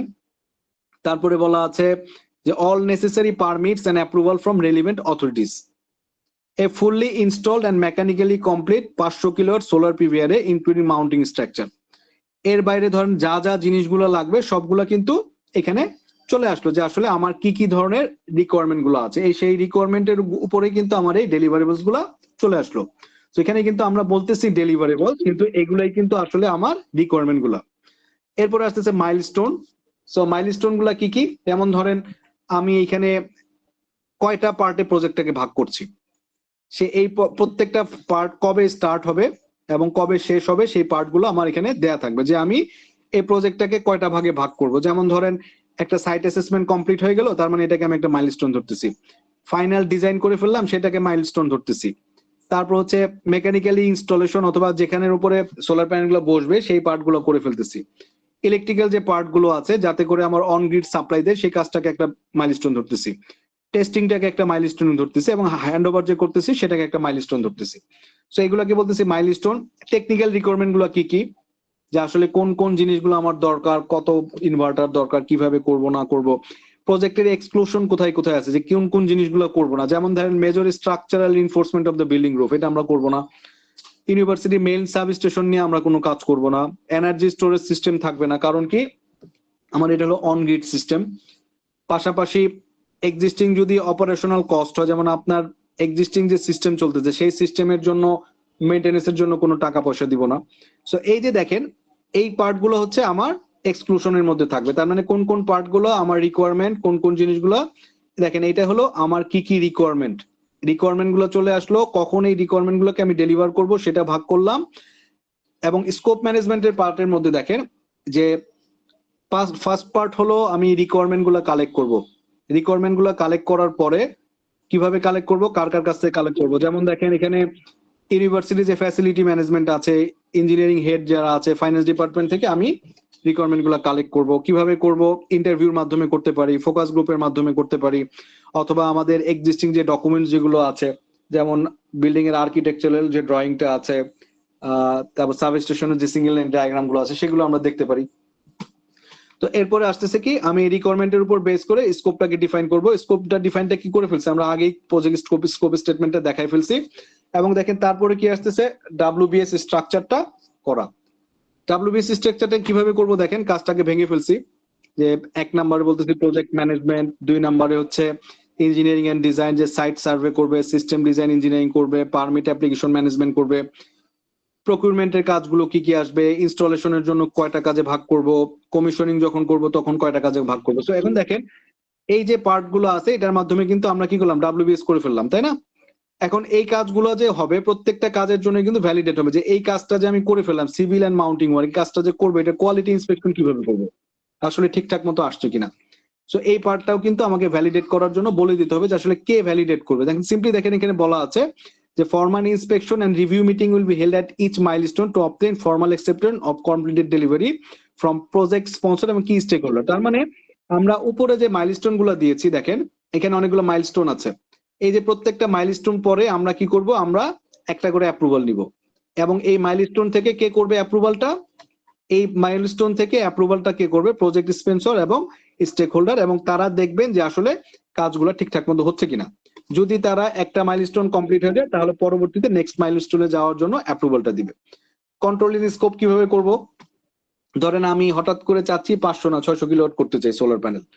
তো সেই ক্ষেত্রে আমরা কি করব, দেখেন একটা স্কোপ কন্ট্রোল থাকতে পারে, যে কিভাবে করব। আমাদের একটা চেঞ্জ রিকোয়েস্ট ফর্ম থাকবে, সেই চেঞ্জ রিকোয়েস্ট ফর্মের মধ্যে কি আসতে পারে, যে আমার এই চেঞ্জের কারণে কি পরিমাণ কস্ট, শিডিউল, কোয়ালিটিতে ইম্প্যাক্ট আসবে, এবং পাশাপাশি অবশ্যই এই ইনফরমেশন গুলো কোত্থেকে আসবে, রিকোয়ারমেন্ট ট্রেসেবিলিটি ম্যাট্রিক্স থেকে আসবে।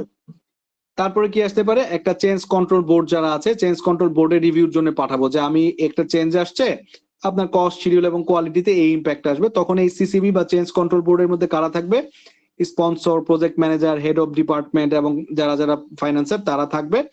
তারা অ্যানালাইসিস করে দেখবে যে না আসলে সবকিছু ঠিকঠাক থাকলে, যদি দেখে যে না এটা এক্সটেনশন করলে কস্ট ইফেক্টিভ হয়, তাহলে তারা হয়তো অন গো দিবে, এবং যদি না হয় তাহলে কিন্তু কোনো রকম চেঞ্জ আর হবে না। তারপরে কি হচ্ছে, যখন অ্যাপ্রুভাল হয়ে গেল তখন কিন্তু আমরা এই প্রজেক্টটাকে ইমপ্লিমেন্টেশন কমপ্লিট করে ফেললাম।